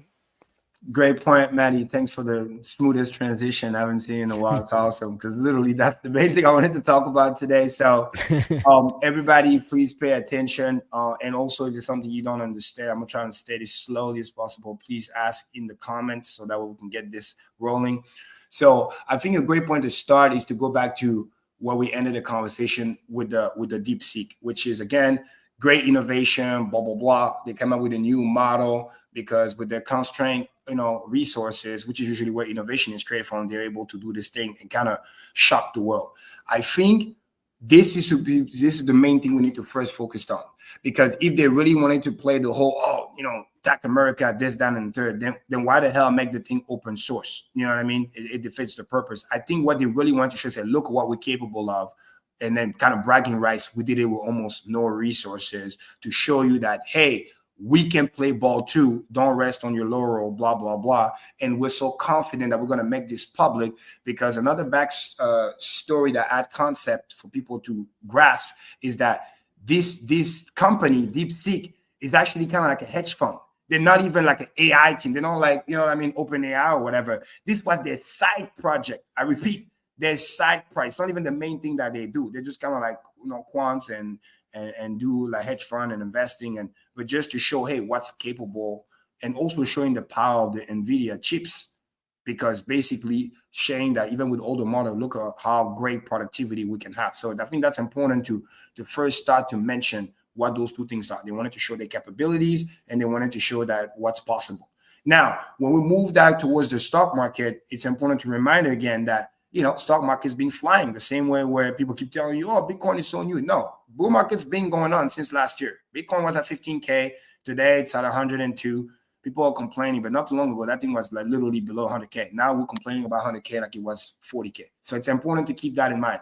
The Magnificent Seven, have been pumping the market. Stock market has been doing crazy return, better than bonds, whatever, crazy that has happened in a long time. And 30% of that was NVIDIA. NVIDIA did anywhere from a 5, I can't know exactly the number, but anywhere from a 5 to a 9x over the last 14 months. So it's important to understand that this was also and simply a take profit event as well. Yes, DeepSeek was a trigger to that, but this was the part where the market was already frothy, looking to get that last squeeze. And they were waiting because they know, Trump going into office, executive orders, all the cool stuff, the meme coin, we're doing good. It's kind of like, selling on the double. You're on your way to 10x, and you know that there's definitely a 10x in there. You had 7x. You're like, oh, another 3x, and then we're there. But then something derail your plan, and then everybody knows the stock market and Wall Street is famously known that when there is something like that panic, you hit the sell button, because again, the number that was thrown out, and again, we can argue whether it's true or not true, or maybe they were having some of those NVIDIA chips and didn't declare because of the ban. But the fact remained that whether it is 6 million, 10 million, or even 50 million, it's not billions of dollars. So when the market saw that, they had to do a repricing on top of taking profit, because the thing has been pumping for a while. So this is why this thing that's happened. And then to add insult to injury, we have had the carry trade unwind. For people who are new to that concept, is that Japan literally over the weekend, days prior, that's why things like FOMC and macro is important, because everything connected that, understand the plumbing. Japan has been raising their interest rate. And a lot of the money since the Biden administration, they were borrowing cheap yen, Japanese yen, to then move the money to America to buy assets with it. It's kind of like you get cheap money from the bank at almost 0% interest rate, so you can go play with it. Now, all of a sudden, when that thing goes up, a quarter of a basis point, 25, whatever, we're talking, again, billions and trillions of dollars. It's a big deal. The cost of money just went up unexpectedly. So they had to reprice that money. So when you add stock market going very, very high, NVIDIA definitely leading the way, because out of the Magnificent Seven, they were literally 30% of the weighted average of what the production was coming from. You got that, plus you add the deep end, plus you add the carry trade. That's why NVIDIA had that sharp pullback, which is just a tech profit event. And if everybody understands, how parabolas work and how they reset themselves, sometimes you need that pullback just to reset the pricing, reset the valuation, have people chill out a little bit. That's why it creates that little bull flag, get ready for the next extension. Because again, 48 hours later, here we are now, people realize that it's not so big of a deal. It's a great innovation. The thing is open source, which means everybody's going to be able to benefit from it. Everybody's going to be able to have that same 20x efficiency boost, because they're going to be able to copy whatever those guys did. So it's like, it's not really that big of a deal. And moving forward, economic of scale is still going to matter. In other words, temporarily, yes, it might stagnate, because we just realized that we can get 20 times or at least 10 times more efficiency with what we already have. But let's not forget that the capacity, just like the electricity needs, it constantly needs to grow. It never stops, right? America needs to double the capacity of electricity in the country. And guess what? By 2030, whatever that number is, they most likely need to double it again, because that's just what exponential growth is. That's not going to stop. They're going to still need to buy more chips. There might be a temporary chill out to digest the move, but then eventually it has to go again. It is not an existential threat thinking like, oh my God, we're falling behind. No, it's an efficiency boost. And once you review the data and you start being a diva and panicking and getting liquidated, then you realize that, oh, it's short-term bearish, long-term bullish. Now we add the FOMC. We already know tomorrow, for the most part, there's not going to have a rate cut.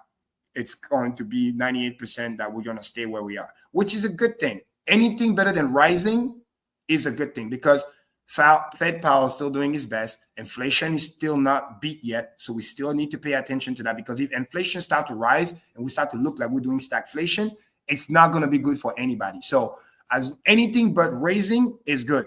But the reason why FOMC, which is once a month, is so powerful is because this time Fed Powell start to give guidance. What do I always come here and tell you guys? It's not just the data itself. It's what Powell said after the conference. The data and what color tie he's wearing, and what like micro expressions he makes with his face. Yes. Are we getting 2 cuts like it's projected right now for the rest of the year? Are we going to get 3? Are we going to get 4? And funny enough, it got slightly more bullish after this little AI debacle, if we call it like that, even though it's just a small pullback. NVIDIA is still really, really high valuation. Is the fact that now we can argue potentially that Trump could use that to pressure Powell to lower rates more. Not tomorrow. Tomorrow is most likely going to be 0. But to start adding more cuts within the year, because AI is potentially at risk, and AI is still the biggest concentration of the stock market's pump. So if we get some pullback, which actually is good for Powell because it's a deflationary event. When you have productivity increase, efficiency increase, those are deflationary events, good for inflation. That's what creates that repricing. So the $3 trillion, $600 billion loss, I know it sucks for people owning the stock, but it's good for the fight against inflation, because it makes things go down, which then may tell Powell, oh, it's not as bad. We're not as overly gassed up as we think. People are coming back to reality. So we might be able to cut. And it's showing into the yield, which is the next thing that I want to show or now provide visual aid, is that the market, the bond market, is already kind of sniffing it out that, oh, this AI thing might be the reason. Sorry, I'm going to share my screen real quick. Might be the reason why Powell might still be a little bit more dovish, because we are realizing the concentration that we have against the stock market being heavily AI, and this pullback is now starting to push the yield down, which is good. This is 10-year yield. See, they have another red day today, which was really good. It looks like it peaked around the 4.8, and since then, it's trending down. When you look at it on the weekly, which is usually why I was about to look, is that we had that little crazy kind of rally pump, but it looks like it might be starting to trend down, because on the daily and the 4 hours, it already kind of broke down, which is good. And this is the yield. Cheaper money means more pump, and it's going to come and help and support the economy, because if we get those sharp pullback, thanks to deflationary, thanks to AI, it's a license for now the Fed to be able to pump. And one more thing that I've been saying for the last couple of weeks, we have $7 trillion of debt that we have to refinance this year. We can't do it, or we shouldn't be doing it when interest rates are this high. So the faster and the lower we lower interest rate, the lower overall debt we're going to have to pay back. So the faster we do it, the better. It's kind of like the debt clock. The debt clock accelerate, the higher the yields are, because again, your interest rate is high, right? 10 years going down, but also 2 years going down, which is good. So it looks like that little arcing was the little double top over here, if we were to kind of do like a little chart. And once we start going back towards those lower level here, this is where expect that massive alt season to start kicking in again, because it's just like we've done in the past when we were, let me slow back a little bit more. When we were back in the day over here, it's the same thing. First, we fell out the parabola, we go down, we retest at the moving average, we fall below the moving average, we do 1 to 2 bounce, and then after that, it just do the death cross, and then literally we puke. Don't expect this bad. This is literally chaos. We don't want that. We want slow and steady going down. We want things like this. This is what we want.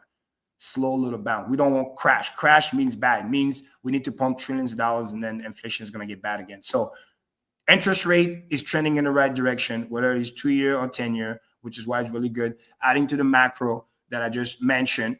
Now, the pullback has already been digested, right? Bitcoin is back to 102.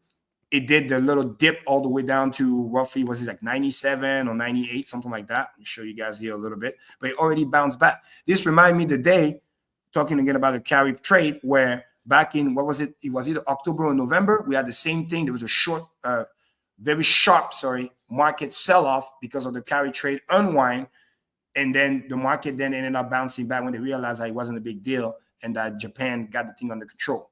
So in conclusion, what that means is that there was a sharp sell-off, but understand that those combination of factors of carry trade, unwind, plus, this little AI thing is what caused that. But that news has already been digested. That's really the key. They realize that AI is not such a big deal. It's a deflationary event. The money that came out of the Japan carry trade has already been repriced. So now that the interest rate went up, they digest that. So now they're about to borrow money again because they understand that the next time Japan is going to have a meeting is probably going to be for March to go into April. Same thing with FOMC. We worry about it, then it happens, then we don't have to worry about it for the next 30 to 45 days. And for markets, when you don't have to worry about something and the trend is your friend, and then you're moving in the right direction, this looks like a bull flag too.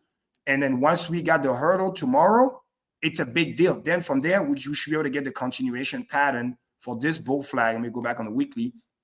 And I think this is where Bitcoin has literally a really, really good chance to at least target the $130,000 to the $140,000, because I see this flag basically playing out. See, I had it at 133 because tomorrow we got the Fed meeting. This is the bullish case scenario. We get the no cuts. We get Powell to be a little bit more dovish, talking about AI, because somebody's definitely going to ask him about that. He's going to probably say something in the lines of, if it's bullish, we're gonna assess the data. That's his favorite line. We're gonna assess the data. We're gonna go case by case, month by month, but we stand ready to help the economy if something were to happen. So in other words, it's like we're watching. If need be, we're gonna pull the trigger. If inflation starts to trend down, like the yields are trending down, we're gonna pull the trigger too. So rest assured. And also by Friday, we have, like every month, end of the month, we have the expiry of the I forget the word. But why am I blinking? It's not leverage trade. It's the options. All the option expiry are happening at the end of the month, which then means once it's clear, after that, bullish.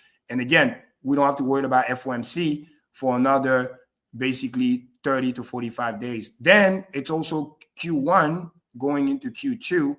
That's typically when altcoin season start to really, really push and Bitcoin dominance start to really, really push. So, and some of those executive orders are really going to start kicking in. The task force that's being created, led by Crypto Mom, Esther Pierce, is literally hard at work already. But just like anything has a time delay, first you sign an executive order and all this other stuff, it takes a little bit of time, probably a couple weeks to a month before you start seeing the results kicking in. It's like taking the medicine.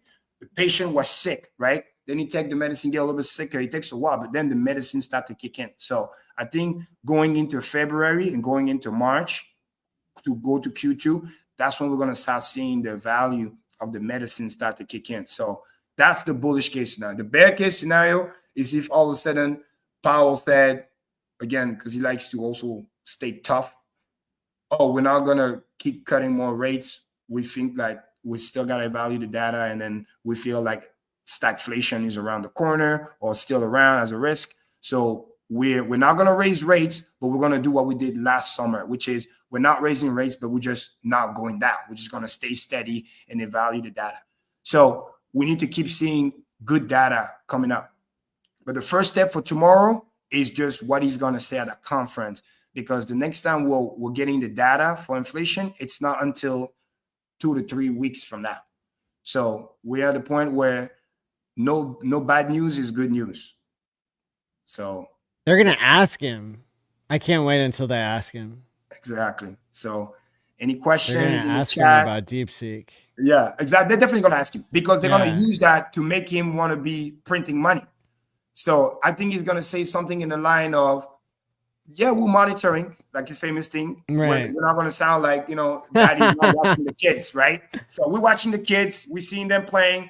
One guy get one other guy a little brown out, but they were just playing and just having fun. They're just kids. They're in the sandbox. I'm watching. Don't worry. If somebody gets cut, we'll bring the ambulance and then we'll send to the hospital. So that's kind of like what he's going to most likely say. And low key, he's loving it, because now that $600 billion pullback, and by the way, that was just NVIDIA. Other broader markets got also affected because AI touches a lot of sectors, data centers, all this other thing, because it's the chips, which is why I'm very proud of crypto, because it wasn't as correlated, because usually it is, because AI do very well, more chips, more compute.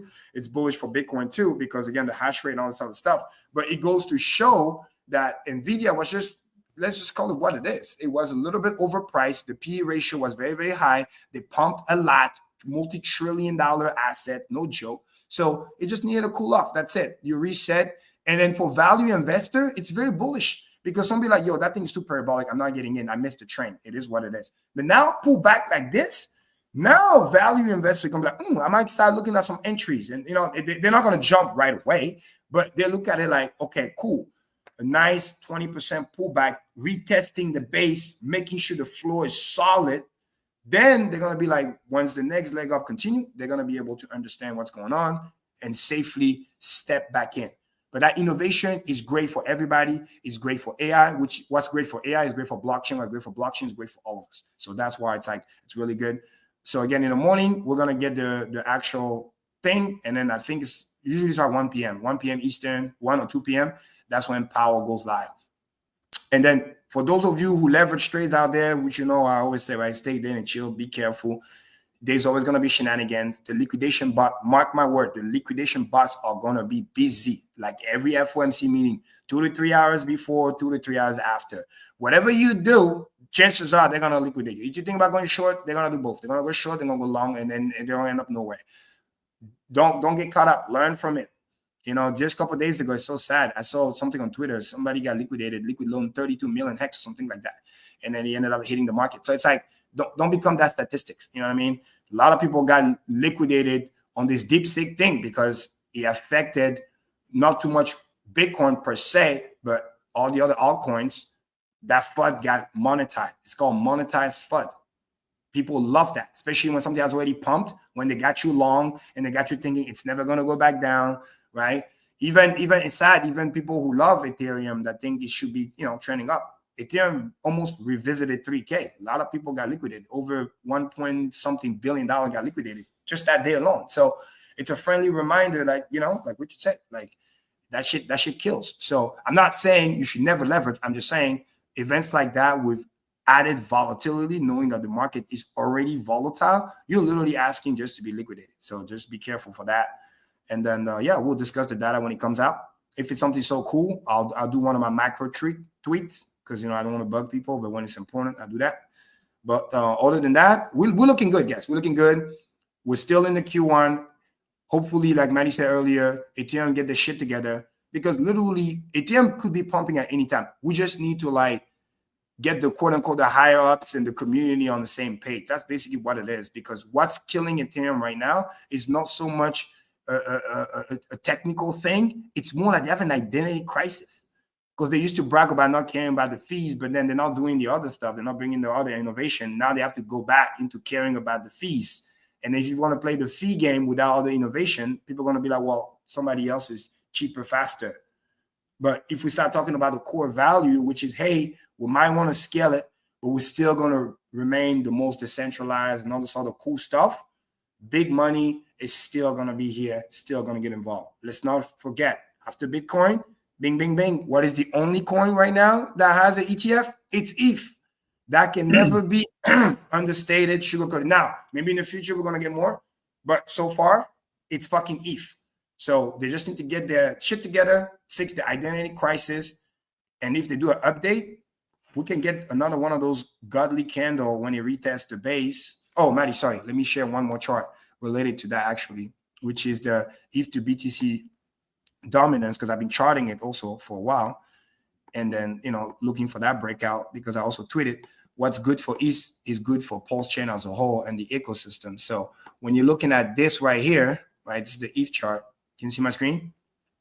Yes. Yeah, perfect. So we have the famous, what we've been talking about, inverse head and shoulder that's in formation right now, shoulder, head, and then this could be the shoulder. Now, the question is, do we stay around here for a couple of weeks and then we start heading up? Or are we going to get one of those candle and then we're going to get one of those candle? So ideally, we don't want vector candle green because that's usually a sign of manipulation. Usually, if you get too many vector candles this way, you end up having a red vector that way. You want just regular colors. This is a Tino indicator, which is cool because it means it's actual people buying versus just like FOMO buying, because FOMO buying, too much leverage buying, always get flushed out because the market maker always go back to take back the money. The same way this was a short, for leverage flushed out. The market makers needs to go and retake that and recuperate that money. So at some point in the future, we will be trending back towards 4K. The question is, do we do a sharp V or are we going to do an arcing? And that's going to determine based on the value of money. This is why the FOMC and the macro is so important, because if monetary policy becomes loose again and not too much tightening, next thing you know, money gets loose, alt season can come back. It's the same thing like we used to talk about the stock market, where the emerging markets are like the altcoin to the stock market being the Bitcoin. They only do well when there's a lot of cheap money, because that's when people can take more risk and bet on emerging markets and whatever. But when money is tight, they're going to focus on the main things. So same thing when you look at the ETH BTC ratio, which has been going down. And I was charting this here on the, on a 4 hour, you can kind of see stuff, but also to look at it like, hey, it's looking to do that kind of bottoming formation. And the reason why I like this line here around the 3.2, it's because, let's say if I zoom back on the daily, if this were to try to create a W pattern, or even on the, hold on 1 second here. Let me do it weekly just to make it easier, because there's a big point that I want to come across. You see, the last time we were at 3.2 was right around here, and then Ethereum went on the tear. Imagine this. Let's say they fix the identity crisis. Ethereum can easily pull a move like this, like what they did here, which was in a matter of 49 days, 48 days, so 42 days actually. There's a weekly chart. It went up 170% against Bitcoin. That's insane. That means that literally Bitcoin can stay at 100K and ETH could literally go to 6K. You know what I mean? So it's like 6 to 8K. But for that to happen in a matter of, a month and a half, which could easily happen literally during the, let me lock this up here. This was right around, what's this? But anyway, it was right around March to April. So we can have a move like that. This is also what I meant earlier, where ETH kind of returned, 6 to almost, 5 to 6 year worth of dominance against Bitcoin, puking. But at any time, once it fixes identity crisis, it could literally bounce and start retesting moving average. This one here, and then this one, that. And if we were to do basic math, let's say Bitcoin stay at 100K, when you retest this moving average here at 44.82, let's say 45, that's basically a $4,500 ETH. If we go retest back to the 200 moving average, that's 6.1%. So basically, if Bitcoin stays at 100K, easy math, that's a $6,000 ETH. It's like those things are possible. But first, it needs to be able to get out of this mud. And the way it's going to get out of this mud is by getting this identity crisis fixed. And when that happened, in a matter of a month and a half, it could return 6 years worth of trending down. So that's why it's very important to like keep an eye on it. It's in the value zone for all my value investors out there who understand macro. This is where at this level, for those who believe in ETH long term, very important, it's more likely better to be in ETH right now than not be in ETH if you haven't deployed yet, because at any moment it could literally just take off if they get their shit together fixed, especially when you look at it on the weekly chart. Now, there's definitely sign that we see on the daily and the 4 hours, but then again, can we go back and address that for a moment? Yeah, go ahead. I mean, when you say get their crap together, yes, make a change, you're talking about with the fees, right? I'm talking about just the fees part of it. You're absolutely right, but just the identity, like what's the roadmap? This whole idea of like, oh, we're just going to compete. That's bad. Yeah, I don't know if I agree with you. I'm just going to throw it out there in this way. Right? I think everything you were saying is on target, mm-hmm. but I think the people are going to make money off of cycles. I don't give a crap about anything you just said. No, of course they will. They now, what I mean is this, man. Clearly, all right, this is their version of Bitcoin 2.0.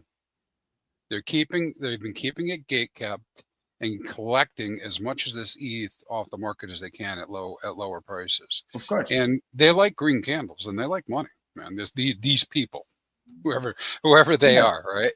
And so I don't think ETH is at any risk of missing out. In terms nobody of said they're going to miss out. It's just more about delay. Well, the way I'm thinking about this is, it's gonna catch the wave. I mean, it's gonna happen. Yes, and it's not because I want it to happen. I'm just saying, hey, listen, it's cycles, right? This is a 4-year cycle. I wouldn't say it's 100% guaranteed, but it's definitely in a balance probably most likely to happen than not to happen. Is there going to? Let me ask you this: is there going to be a crypto top here soon? You think this is a cycle? Are we going to get to a cycle top? Is that what you're saying? At some point. You talk about for ETH specifically, or no, for crypto. Well, yeah, I mean, I still believe in a 4-year cycle. I mean, again, something Ethereum's going. It's not really a question. It's going. Yeah. No, but again, look.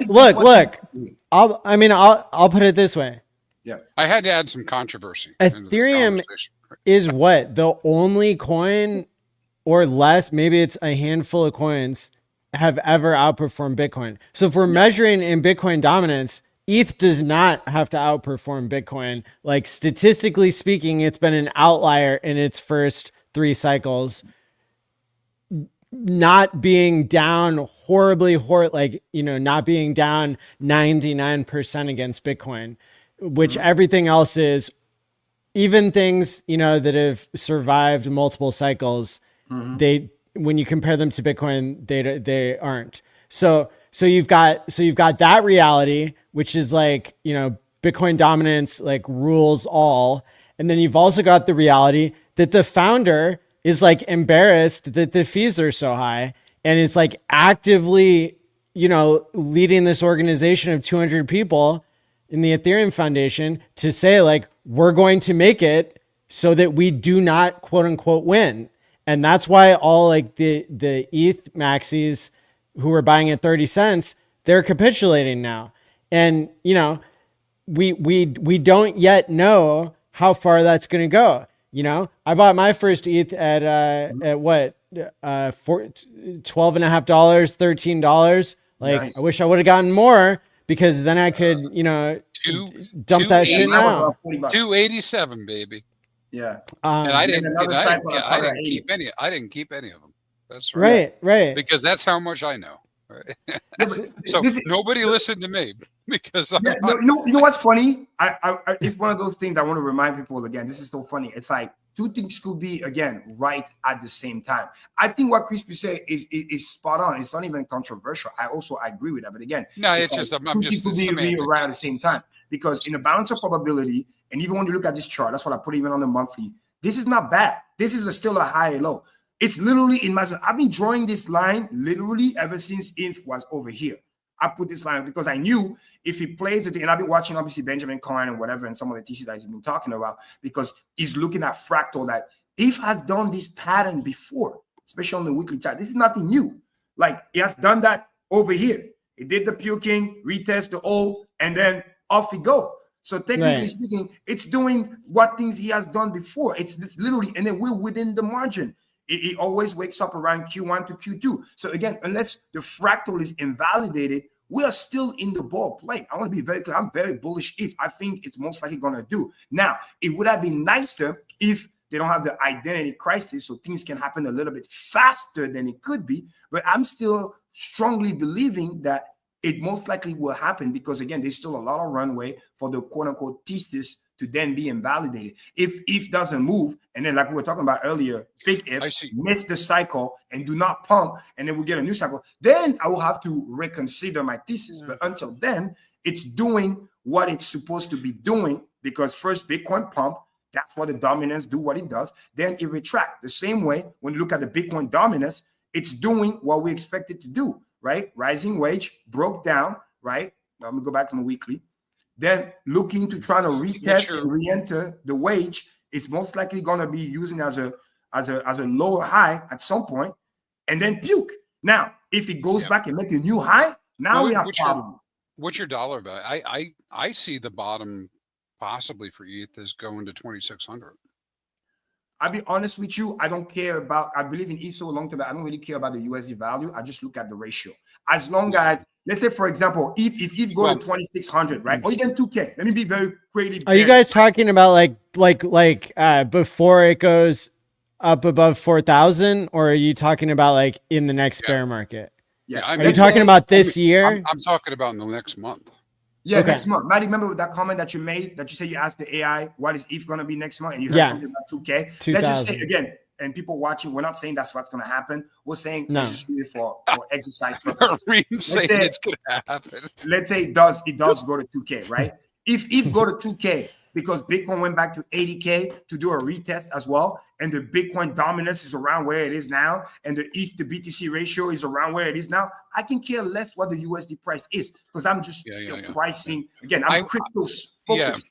I price my ETH in Bitcoin ratio. I price my altcoin season happening versus BTC dominance. So as long as this bottom does not fail out and we stay in this zone, I can care less. The price can be from here ratio all the way down to here. I can care less. Now, if you start losing the lows and start going all the way down here, then we might start to feel a little bit worried. I think it's going back down to the trend line. Maybe. And it could.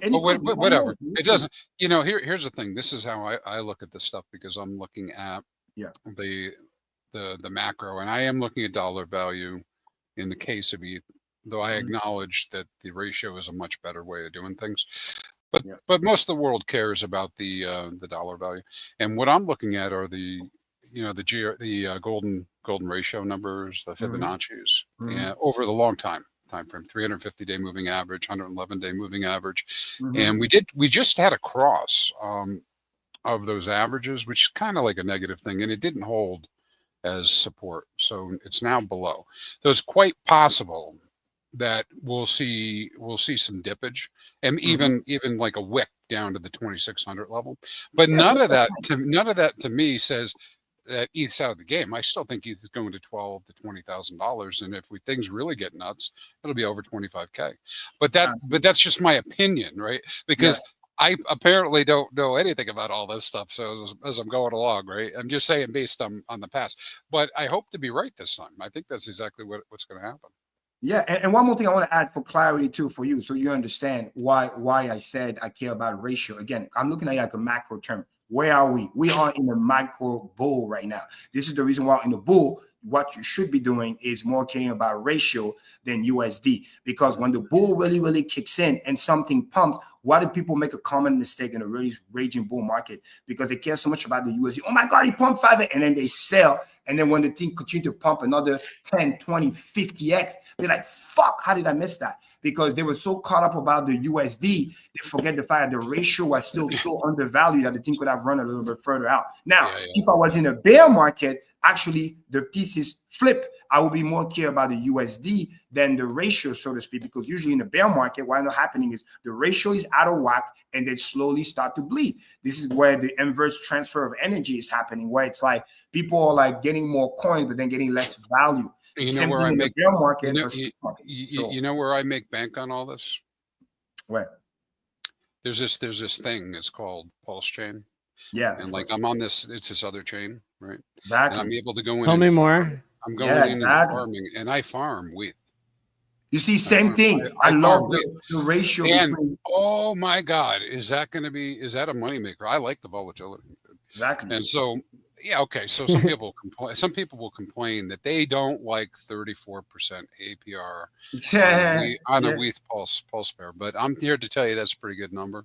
Exactly. Anyways, perfect example. What you say? This kind of volatility is awesome, man. Because you love it. You know, paid. The further that gets apart, right, the better. For me, right? Because it just starts printing more. And like you perfectly said, right? It's wheat to pulse. It does, but it does affect our prices too. You know, wheat is pretty important to pulse, right? In terms of supporting the price. So I get that it goes back and forth, but like you said, and the reason I mentioned I normally look at ratios. The reason I'm saying that is when I see that people make this mistake too, like you're saying on Pulse Chain. You can't look at it with dollars. You really have to just take the price off. I mean, if anything, this guy Sonny, I don't know if you guys know Sonny from Sonny's Pub, but shout out to him. But over and over again, you know, my conversation with him, he reminds me of that, and I remind myself of that, and I remind people of that. Go value everything in Pulse. It is very important to go value in Pulse. Because because of the macro. That's why I always want to bring it back to the macro, because it's not one set fits all. It's just understand the framework of reference which you're operating from. The macro is right now, we're still in the bull. So therefore, because you don't want to like shoot yourself in the foot, because I've seen it. We have seen it. Something pop 20, 50x. Oh my God, Cream, it's so overvalued. It's not going to because you cannot fathom bigger number. You're so caught up in the USD. You forget that the other crypto did millions of X's. And then you start to shoot yourself in the foot and then selling too early, panicking. And then the thing just left you behind. And although you made money, you feel really, really stupid because that thing could have retired you. And then you got your little 2-3x. And then when you spend so much time studying a move that can literally retire you, and when the move comes, you just chicken out, or you don't. You fix that. You know, you fix that. If you have something you're so worried about that it's going to do that to you, right? That if the value disappeared, you're going to worry about it. You keep a hodl bag, right? I like to split the difference. Oh, you stay there and chill. So I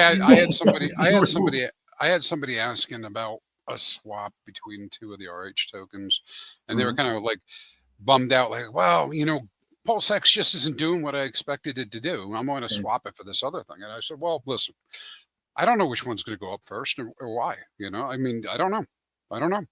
So you know what I do in those situations? I take half the position, go do it. You know, whatever I'm thinking about. If it's $1,000, I'll do $500, right? And this way I have exposure to both. I'm in the game, right? I mean, and you know what? 1,000x and 500 is pretty good. Yeah. And by the way, fun fact, speaking about PulseX, again, to make another point here, which is really cool, right? Let me quickly go here. It's that when you actually talking about ratio, people will be like, oh, it did this or it did that. And then it's like, when you go and you understand the patience, what PulseX has been actually doing, it's that it's been gaining a lot against Pulse. It's been gaining a lot. So that's why it's like, somebody will easily miss the point thinking, oh, it's not doing well, because again, they're impatient. They don't understand that it has the biggest liquidity in terms of, so it's going to take the longest time to pump. But the thing is that it's already pumping, especially against a Pulse. Look at that. This is crazy. Last time I see trend strong like that up into the right diagonal, I've never reminds me BNB, because that's what BNB used to fucking do. Literally, it's a stable coin. It was. I remember I was there. I saw BNB. BNB launch. For those who don't know, BNB launch at fucking $2.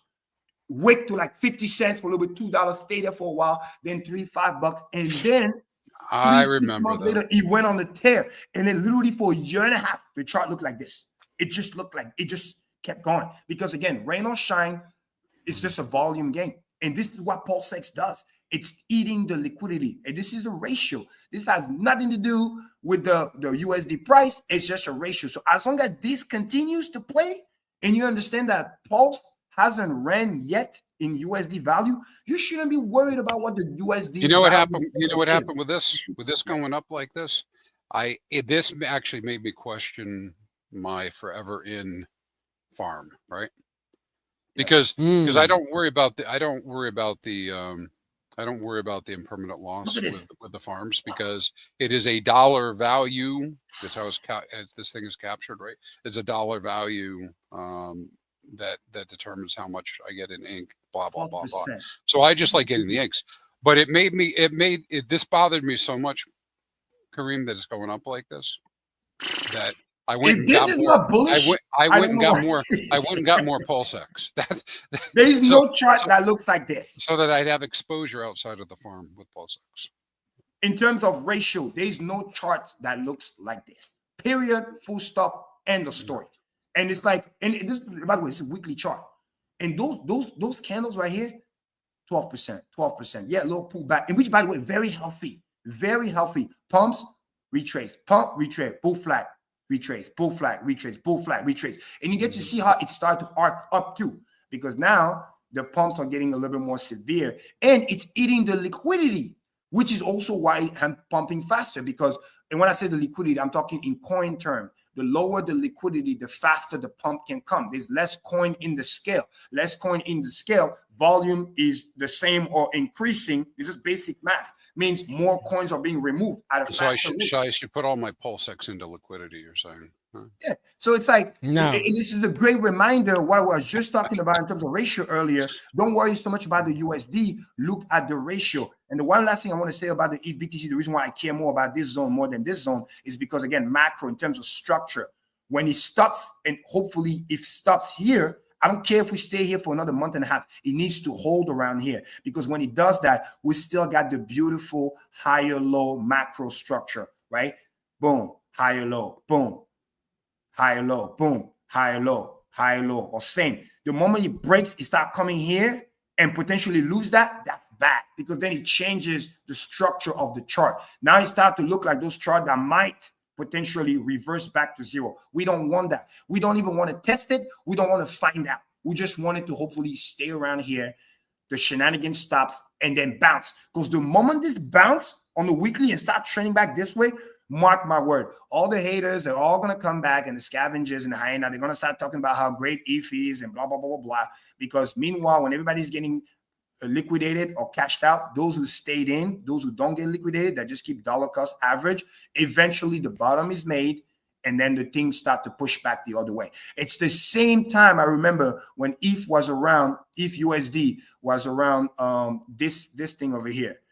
We were sitting here, oh my God, ETH is gonna die, it's gonna die. Remember this big wick, boom, all the $80. I was there. I remember that crash. I bought ETH at $80 because I knew that if you hold long term, the thesis hasn't changed, the macro hasn't changed, the blockchain works. Yes, there's things that they're working on. You know where mine went? Oh, not all of it at one time, but it went into the adoption amplifier. Yeah. Okay, good, even better. So it's like, no, but at this point here, I think Hex was already running. No, Hex was running already. It was just like, because remember at the time, for those who know my story, I was still heavily working, and then I'm still on, but I'm talking about like I was making a lot of cash pushing, and I was just shoving money every other week. So as I was buying more ETH, prices going down, I'm salivating because again, I'm not looking at USD. I'm looking at, oh shit, I can buy 10 ETH, 15 ETH, 20 ETH. Oh my God, boom. Because before, when the price was pumping like crazy and I was putting the same amount of money, I was barely getting 2 ETH, 3 ETH, you know what I mean, 5 ETH, because it's like, well, if it's $1,000, if it's, $800, whatever. But when you start getting 300, 200, 100, 150, now all of a sudden, when you start putting, 8, 10K, you start to get a really, really nice amount of ETH because you understand the long-term thesis. And then the rest is history. When the price pump came in, see you later, bye-bye. So it's the same thing. This chart, this reverse head and shoulder is most likely going to play out as soon as ETH start to bottom out. And then all of a sudden, everybody was talking shit, going to start changing their tune. All the scavengers going to come back. The bull flag comes in and then start to play out because you can see it. It's so obvious, right? Inverse head and shoulder, but also on the local level, you can see it right here. There's a bull flag right here.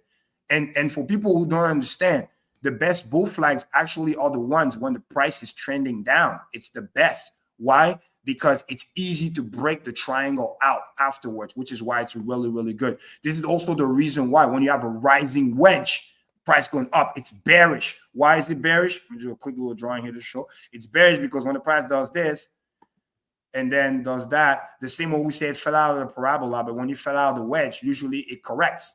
So Now, if you were to take this formation literally and just invert the chart, what does that fucking look like? It looks like a bull flag going price down. And then when you break out of the flag, retest, and then go. It's the same fucking thing. You just need to invert the chart. Same thing here. If I were to do this, if I were to say this is a bull flag right here, hypothetically speaking, and we're still in the flag, right? It breaks out, retest, and then it goes. It's the same thing as a rising wedge, just reverse. It's like a bull flag, break out, retest, and then it goes. All the way to where? To the target. Where is the target? The top of the flag. Same thing with a rising wedge. What's the target? The bottom of the wedge, which is literally where we are right now. So it can stay here for a couple of weeks, whatever it might be, eventually pops out, comes back, and go. So when you add this, remove this, formation here happening on the USD, which I don't really care about, I just know that it most likely could play out. And then I go back to what is happening on the ETH BTC ratio. I understand that literally it looks like it wants to do that. It just needs to be able to, first of all, hold that support. Once it holds that support for a while and Ethereum get their shit together, boom. What do you think? That's another fun fact, Maddie, that we haven't talked about. Trump coin, right? They cashed out over $500 million. He already bought $200+ million worth of ETH. You know what I mean? What does that tell you? He's buying the dip. He's getting the easy money from Solana, and then he's moving that easy money back into ETH because you know that most likely, don't guarantee, ETH has bottomed out. And there's another chart that Benjamin Cohen has shown that's very, very powerful. And I think somebody showed it once too, is that the ETH to Solana chart literally looks like ETH to Bitcoin chart, but just delayed. Like ETH to Solana looks kind of like this, but then it's somewhere around here, and it looks like it's losing steam and it's about to lose the super trend. Well, guess what? ETH already done it. In other words, we always say, do you want to buy the thing that already pumped a lot, that might pump a little bit more? Or do you want to buy the thing that's also good product market fit, but hasn't pumped yet? It's the same thing. And last but not least, I'm going to bring it back to PulseX, which is like, when you see a trend like that going on for literally over a year, weekly chart hasn't been broken out since that bottom, it's a no fucking brainer. And it has nothing to do with price. It's just ratio, but it's a very, very strong trend. So for everybody fading PulseX, you're tripping. You are freaking tripping. You know what I mean? The same way we used to chart, you know, Hex ETH and all this other stuff back in the day, and understanding when we saw the flag and we saw the uptrend, it's the same thing. Now, is it going to happen overnight? No. Again, weekly chart, macro. That's what we're talking about. But the writing is on the wall. The support is here. As long as it stays around here, there's nothing to really panic about. The inverse head and shoulder could literally play out here on the ETH, which is good. Money is starting to get cheap again, right? This is the review, because you see the almost triple top, if you were to look at it like that. Like we have a triple top.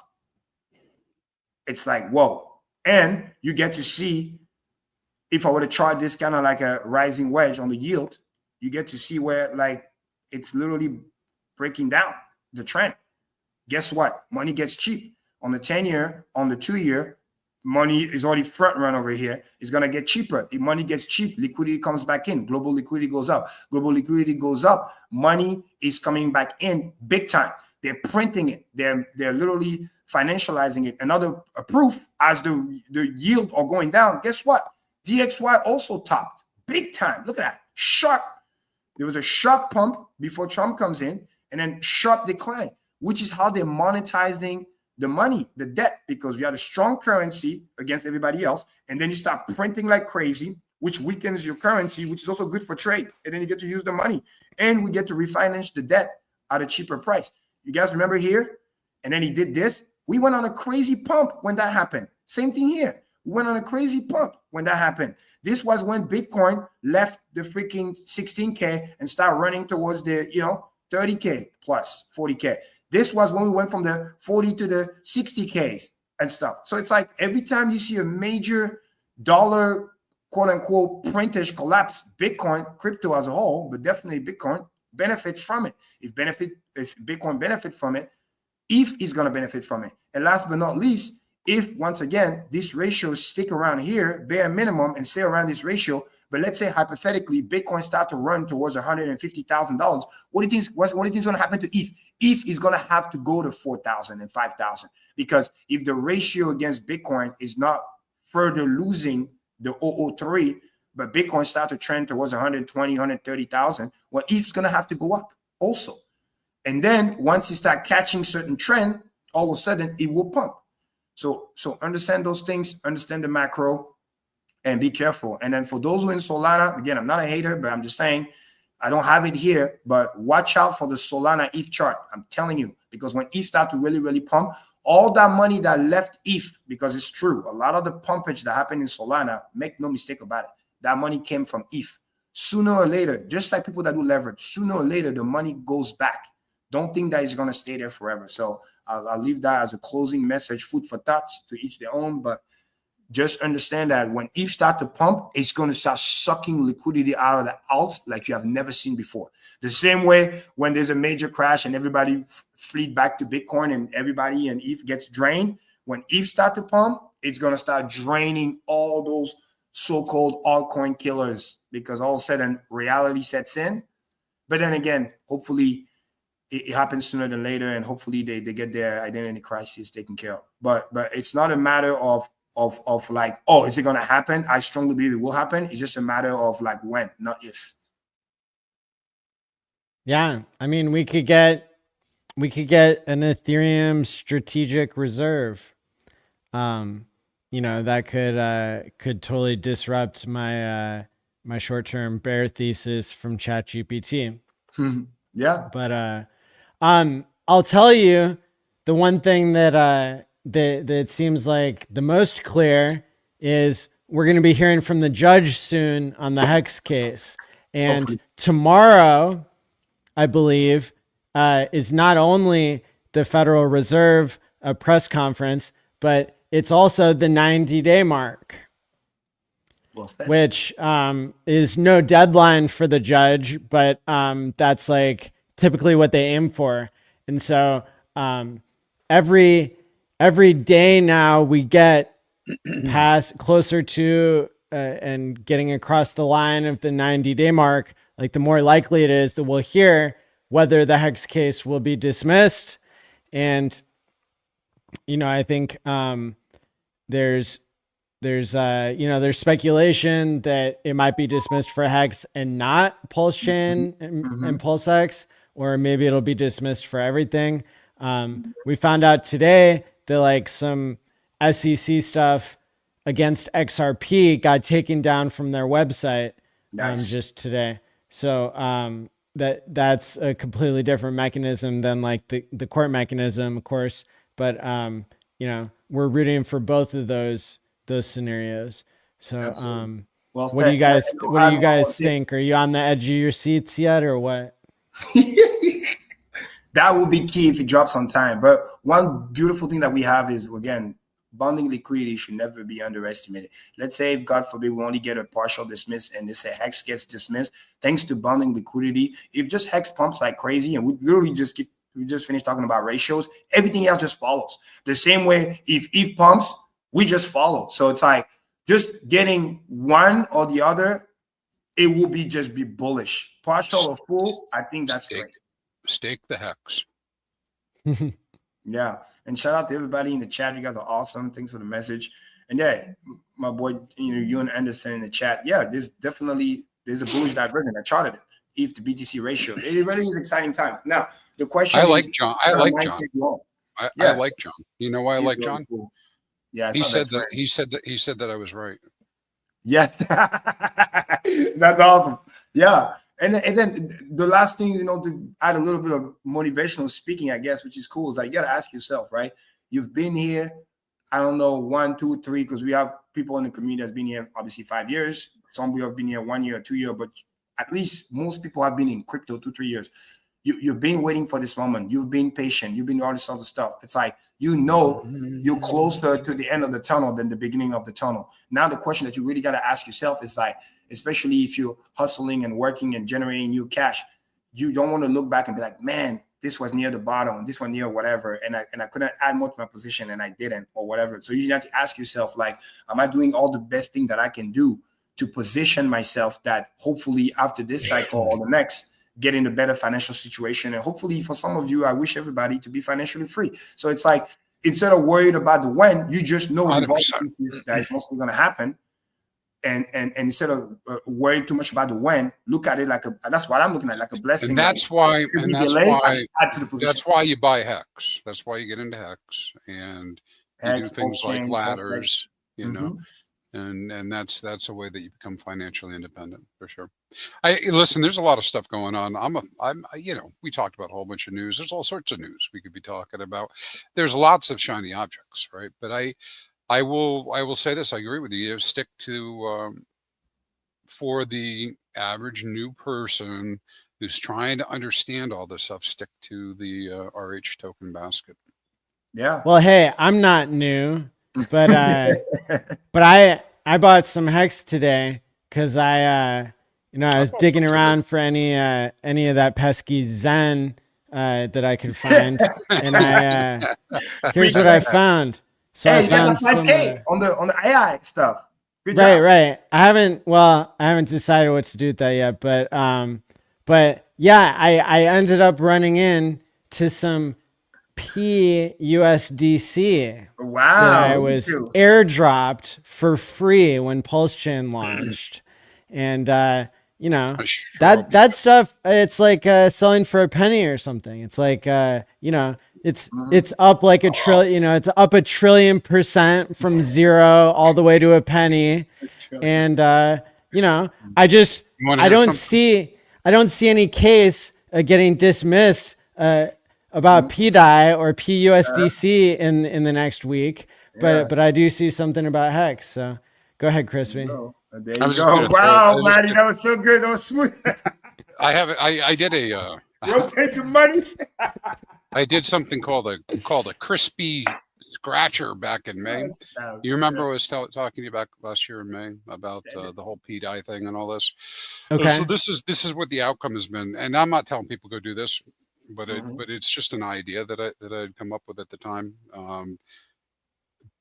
V2, PDI, USDT, $500, and during that period of time, it's grown both in size and dollar value. There's something like a 6x. Wow. Yeah. Remember on stream I came and I said when people talk about the PDI, I say I can talk about anything. I say, what about the PUSDT? Because literally, I just look at it practically. If it end out to be true, then what about the other one? Because they literally have the same thesis. And next thing you know, PDI and PUSDC are literally tracking similar. And then even the USDT one also tracking. And the funny thing is this.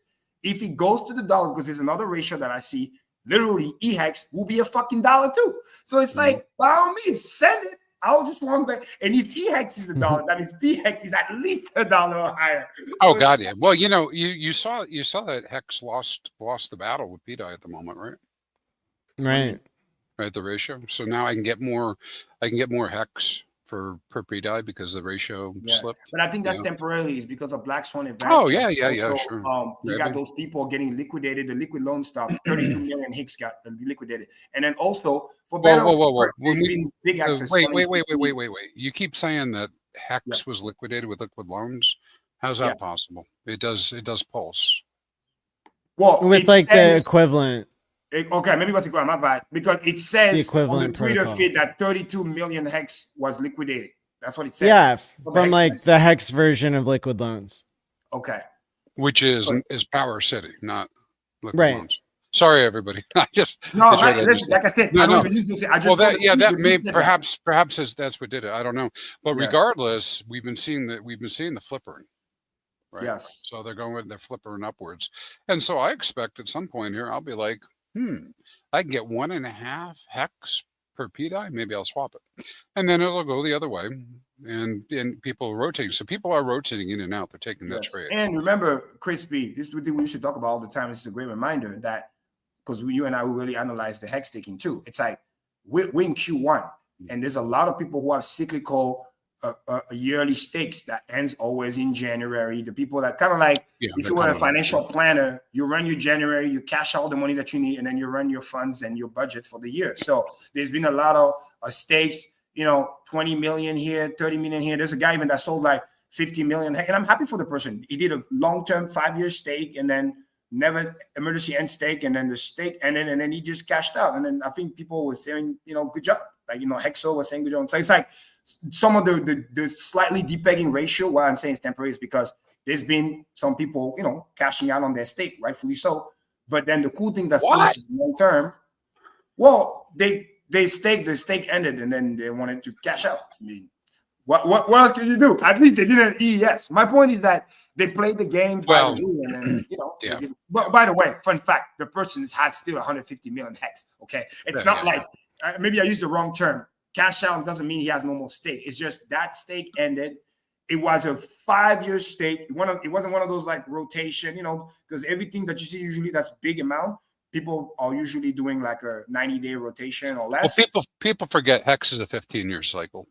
Exactly. I'll do a video this week on this, but it is a 15-year cycle. And what does that mean? It means this, at least in the staking portion of it. Yeah. But what it does is, and ultimately what it's set up to do is to create a situation where Hex is independent of normal crypto cycles. Yeah. That's the ultimate, right? Because what it does, Maddie, you see your eyeballs rolling over there.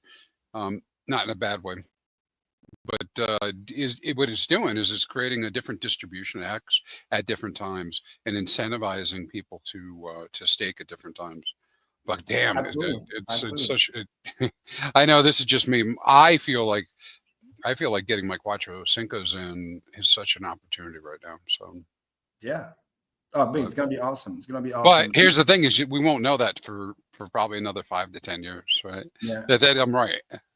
I know. Well, I'm very bullish is that you sell anything. The people who are like quote unquote set to sell are going to sell no matter what. I'm just grateful that they're doing it. They're doing it at lower levels, at a higher level. And I always have respect for people, who like Maddie famously quoted and said, if you do what you said you're gonna do, then kudos to you. Whether you know what I mean, like you used to say, Crispy, which I like, is like we highly quote unquote recommend, but suggest, because it's just mathematical sense that people should stake, but they don't have to. So in other words, I'm just proud for the person that did the 5-year stake, didn't do any penalties, because they could have end early, right, and still end up with 40 million hex plus. But they waited a time and it ended, and then they took their profit. So it's like I'm just happy for them. And guess what? The liquidity was there. They made the 600K.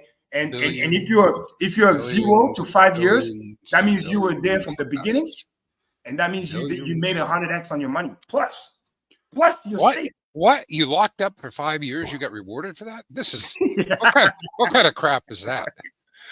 Novel idea. It's huge though, and the fact that it actually, I know in the moment, I would rather to see higher prices, of course, right?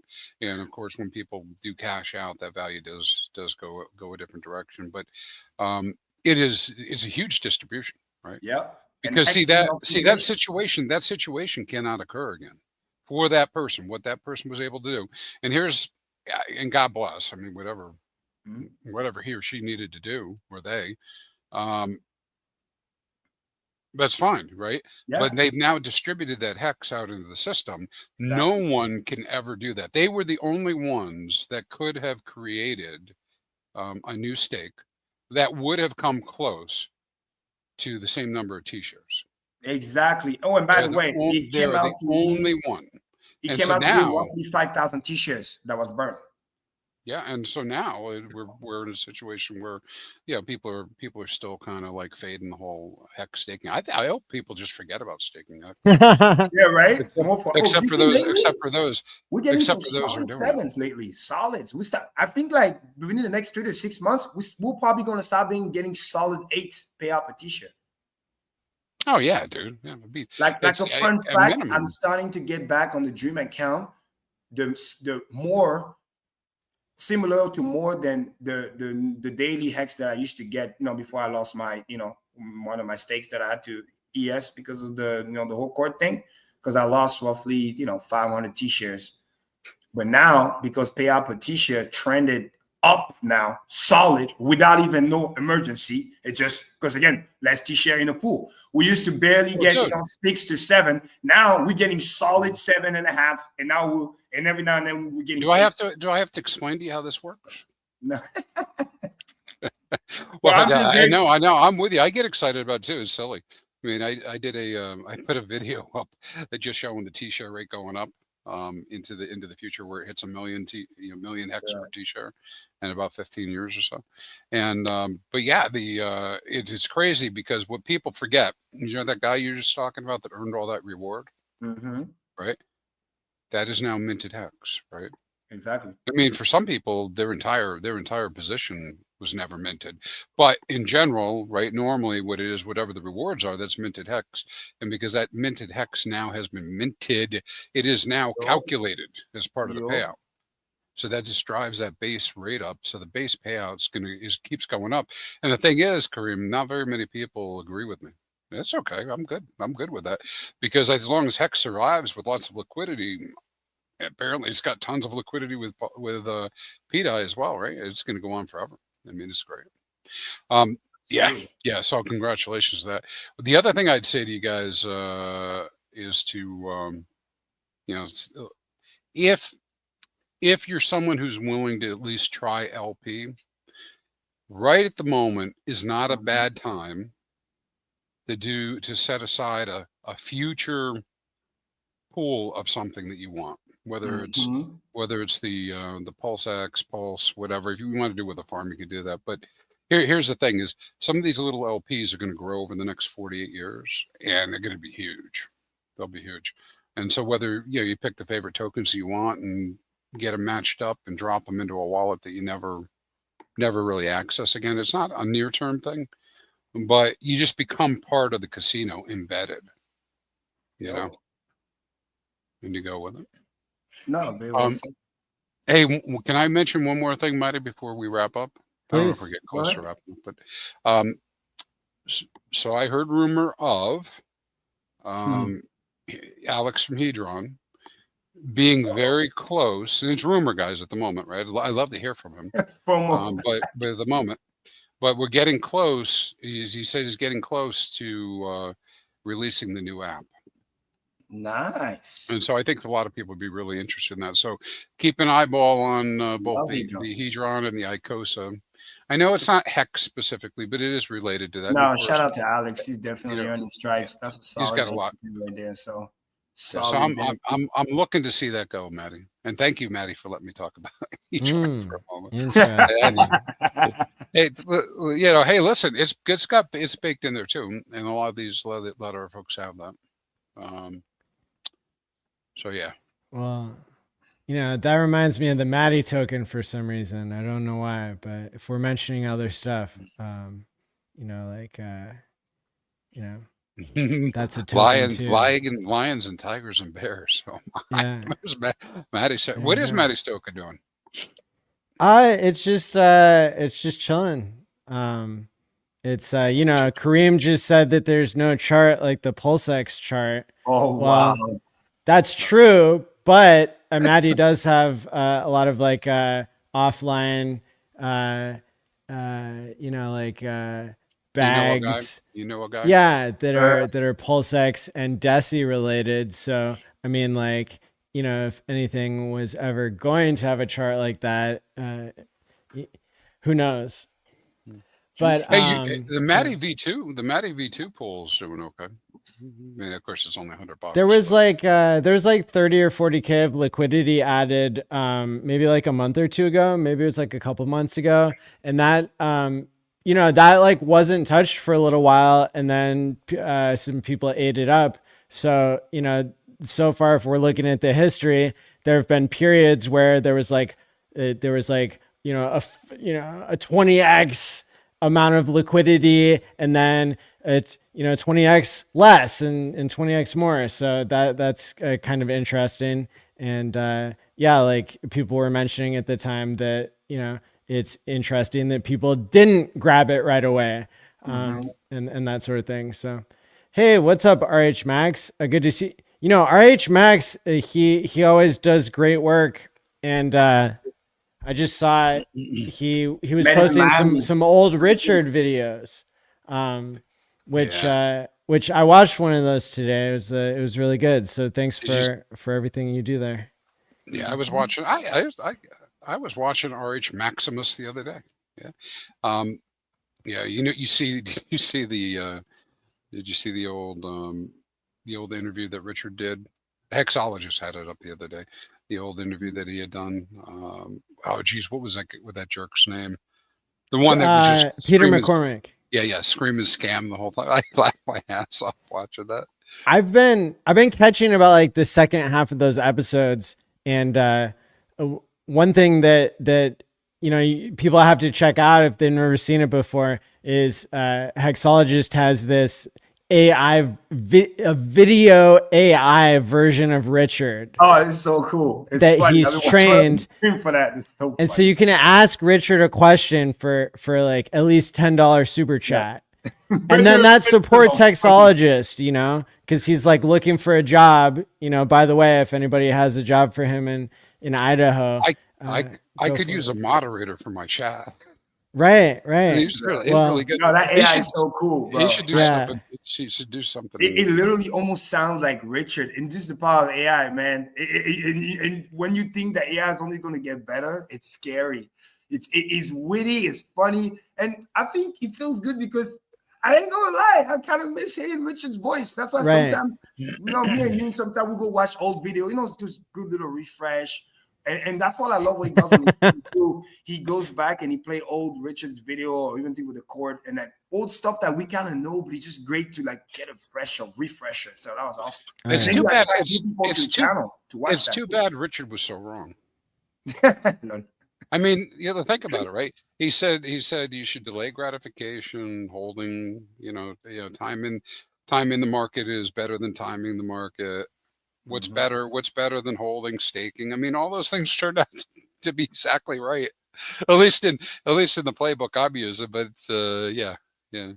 Like, I can't. I'm laughing because I can't go one step into a chat anywhere without somebody saying that that's all cool in the comments. He's completely wrong. That's awesome. Maddie, question. Somebody said in the chat here, thoughts on EHEX being bridged to base blockchain. Gold Key and Dipcatcher, they're always innovating, and I saw some tweets where they were like, they were like teasing something new. But yeah, that'd be cool. I don't know anything about that specific point of EHEX being bridged to base, but I know that there's a community on base that doesn't know about Hex yet, so exactly. Go for it. Hey, did you? I'll tell you, one of the things to do over there would be simply make money. Right now, I'm not going there, and I don't think this is for a regular person. But make money. Yeah, because what happens here. Listen, Matt, we have all these assets. A lot of us have assets that are on the Pulse chain. When you bridge them out and over to these other chains, somebody's got to provide LP over there. For the game to start. So people make money that way. Now I don't advocate doing that, but that's one of the things. Maybe they're doing some sort of protocol too.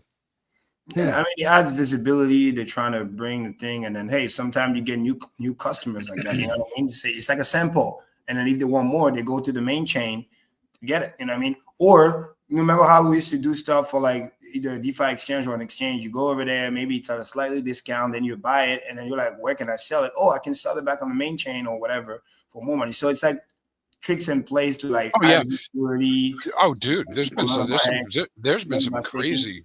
There have been some crazy arbitrages. I remember once there was somebody had bridged an Axis token over to Ethereum, and it became illiquid. I don't know. I forget what they did with it, but when they pulled it out and they brought it back over, and it was like a 10K, profit. Right? Another friendly reminder: what's cool about bridge funds is that typically, just like when we saw on ETH, bridge funds are usually kind of like locked liquidity in a way because it's bridge for the most part. It goes there, and like you said, most likely provided as LP or just go sitting there. At least it's not being dumped on somewhere else. So it's like it allow more games to be played, more pair to be created, and this is how you propagate the vision to some degree. So having hex on multiple chain. You know what I mean? Hex is on multiple chains. Exactly. So yeah, so we talked about the PDI. Again, the PRC narrative is a Richard Hart narrative about them potentially going to, going to parity. I don't know, right? We're watching it and seeing it, but boy, I mean, he did tweet about 4 coins. You know, he did that. But you see the Piave? Oh my God! Yeah. And so I, I'm a little regular Aave is cooking too. By the way, like Aave compound. Because, again, the Trump administration, they're heavy in those things. They're going to do DeFi. Like, it's a friendly reminder to remind people, like, it's no joke. He made all this money on the meme coin. Half of the money, literally almost, is in ETH. And then the rest of the money is in ETH-related /DeFi. There's like 30 million or 47 million, because they love this number, like, the 47%. So in Chainlink, Aave, you know what I mean? Compound, like all those cool stuff. That's a big signal for the market. And he keeps buying more ETH regularly, taking the money out of Solana. So it's like, and let's not forget what BlackRock said. They're going to do tokenized economy, tokenized security, tokenized whatever. And they're going to do it on the ETH blockchain. They're not going to do it on Solana. No offense. Again, meme coins are cute. Meme coins are great, especially in the era, I said it last week and the week prior, in an era when we were afraid of the SEC. It's a very important reminder. I'm not saying I'm against meme coin. They're here to stay. Attention is here to stay. But the real big project that used to be stifled because we had lack of regulation now are going to start to flourish. The moment there's clear rules of the land and you can start to make promises without risk of going to jail, you can just do what you said you're going to do, it's going to be game over. And that's where ETH is going to get the attention back that he used to get, because people forget that. Because big money, they got money to pay the fee, and they will most likely pay the fee. They just want to make sure, hey, can we legally make promises, so to speak, launch this thing, whether it's a security or not? All that's going to matter is that, it's launched on ETH. They're raising billions of dollar valuation, VC funded, whatever, better or worse. Money is going to start flooding back to ETH. So it's a very, very important thing. When those things start to be fully established, that could be the tailwind that Ethereum didn't realize how much it needed, and that can come back. So that decentralized finance, which we all sign up for, can be back full force without being persecuted. Let's go. Amen. It's a great way to climax. Maddie, how many people in the chat? So I know we're on X too. So people we've been at about 100 on YouTube, and Twitter says like 800, but that's typically impressions. And then Crispy's co-streaming to his channel, which is another 25 on YouTube and 300 on Twitter. So yeah, full house, thousands on the replay. That's right. Shout out to you all. Thanks for being here. We covered a lot. This is definitely one to rewind and listen to. Bonus, we went over the 2 hour 20 mark today because there's so much good stuff to talk about. So with that being said, follow everybody on the screen in the links below. Hit the like and subscribe button. Share this out. Until next time, stake wisely, my friends, and peace out. Peace out. Be great. Ooh, made in USA.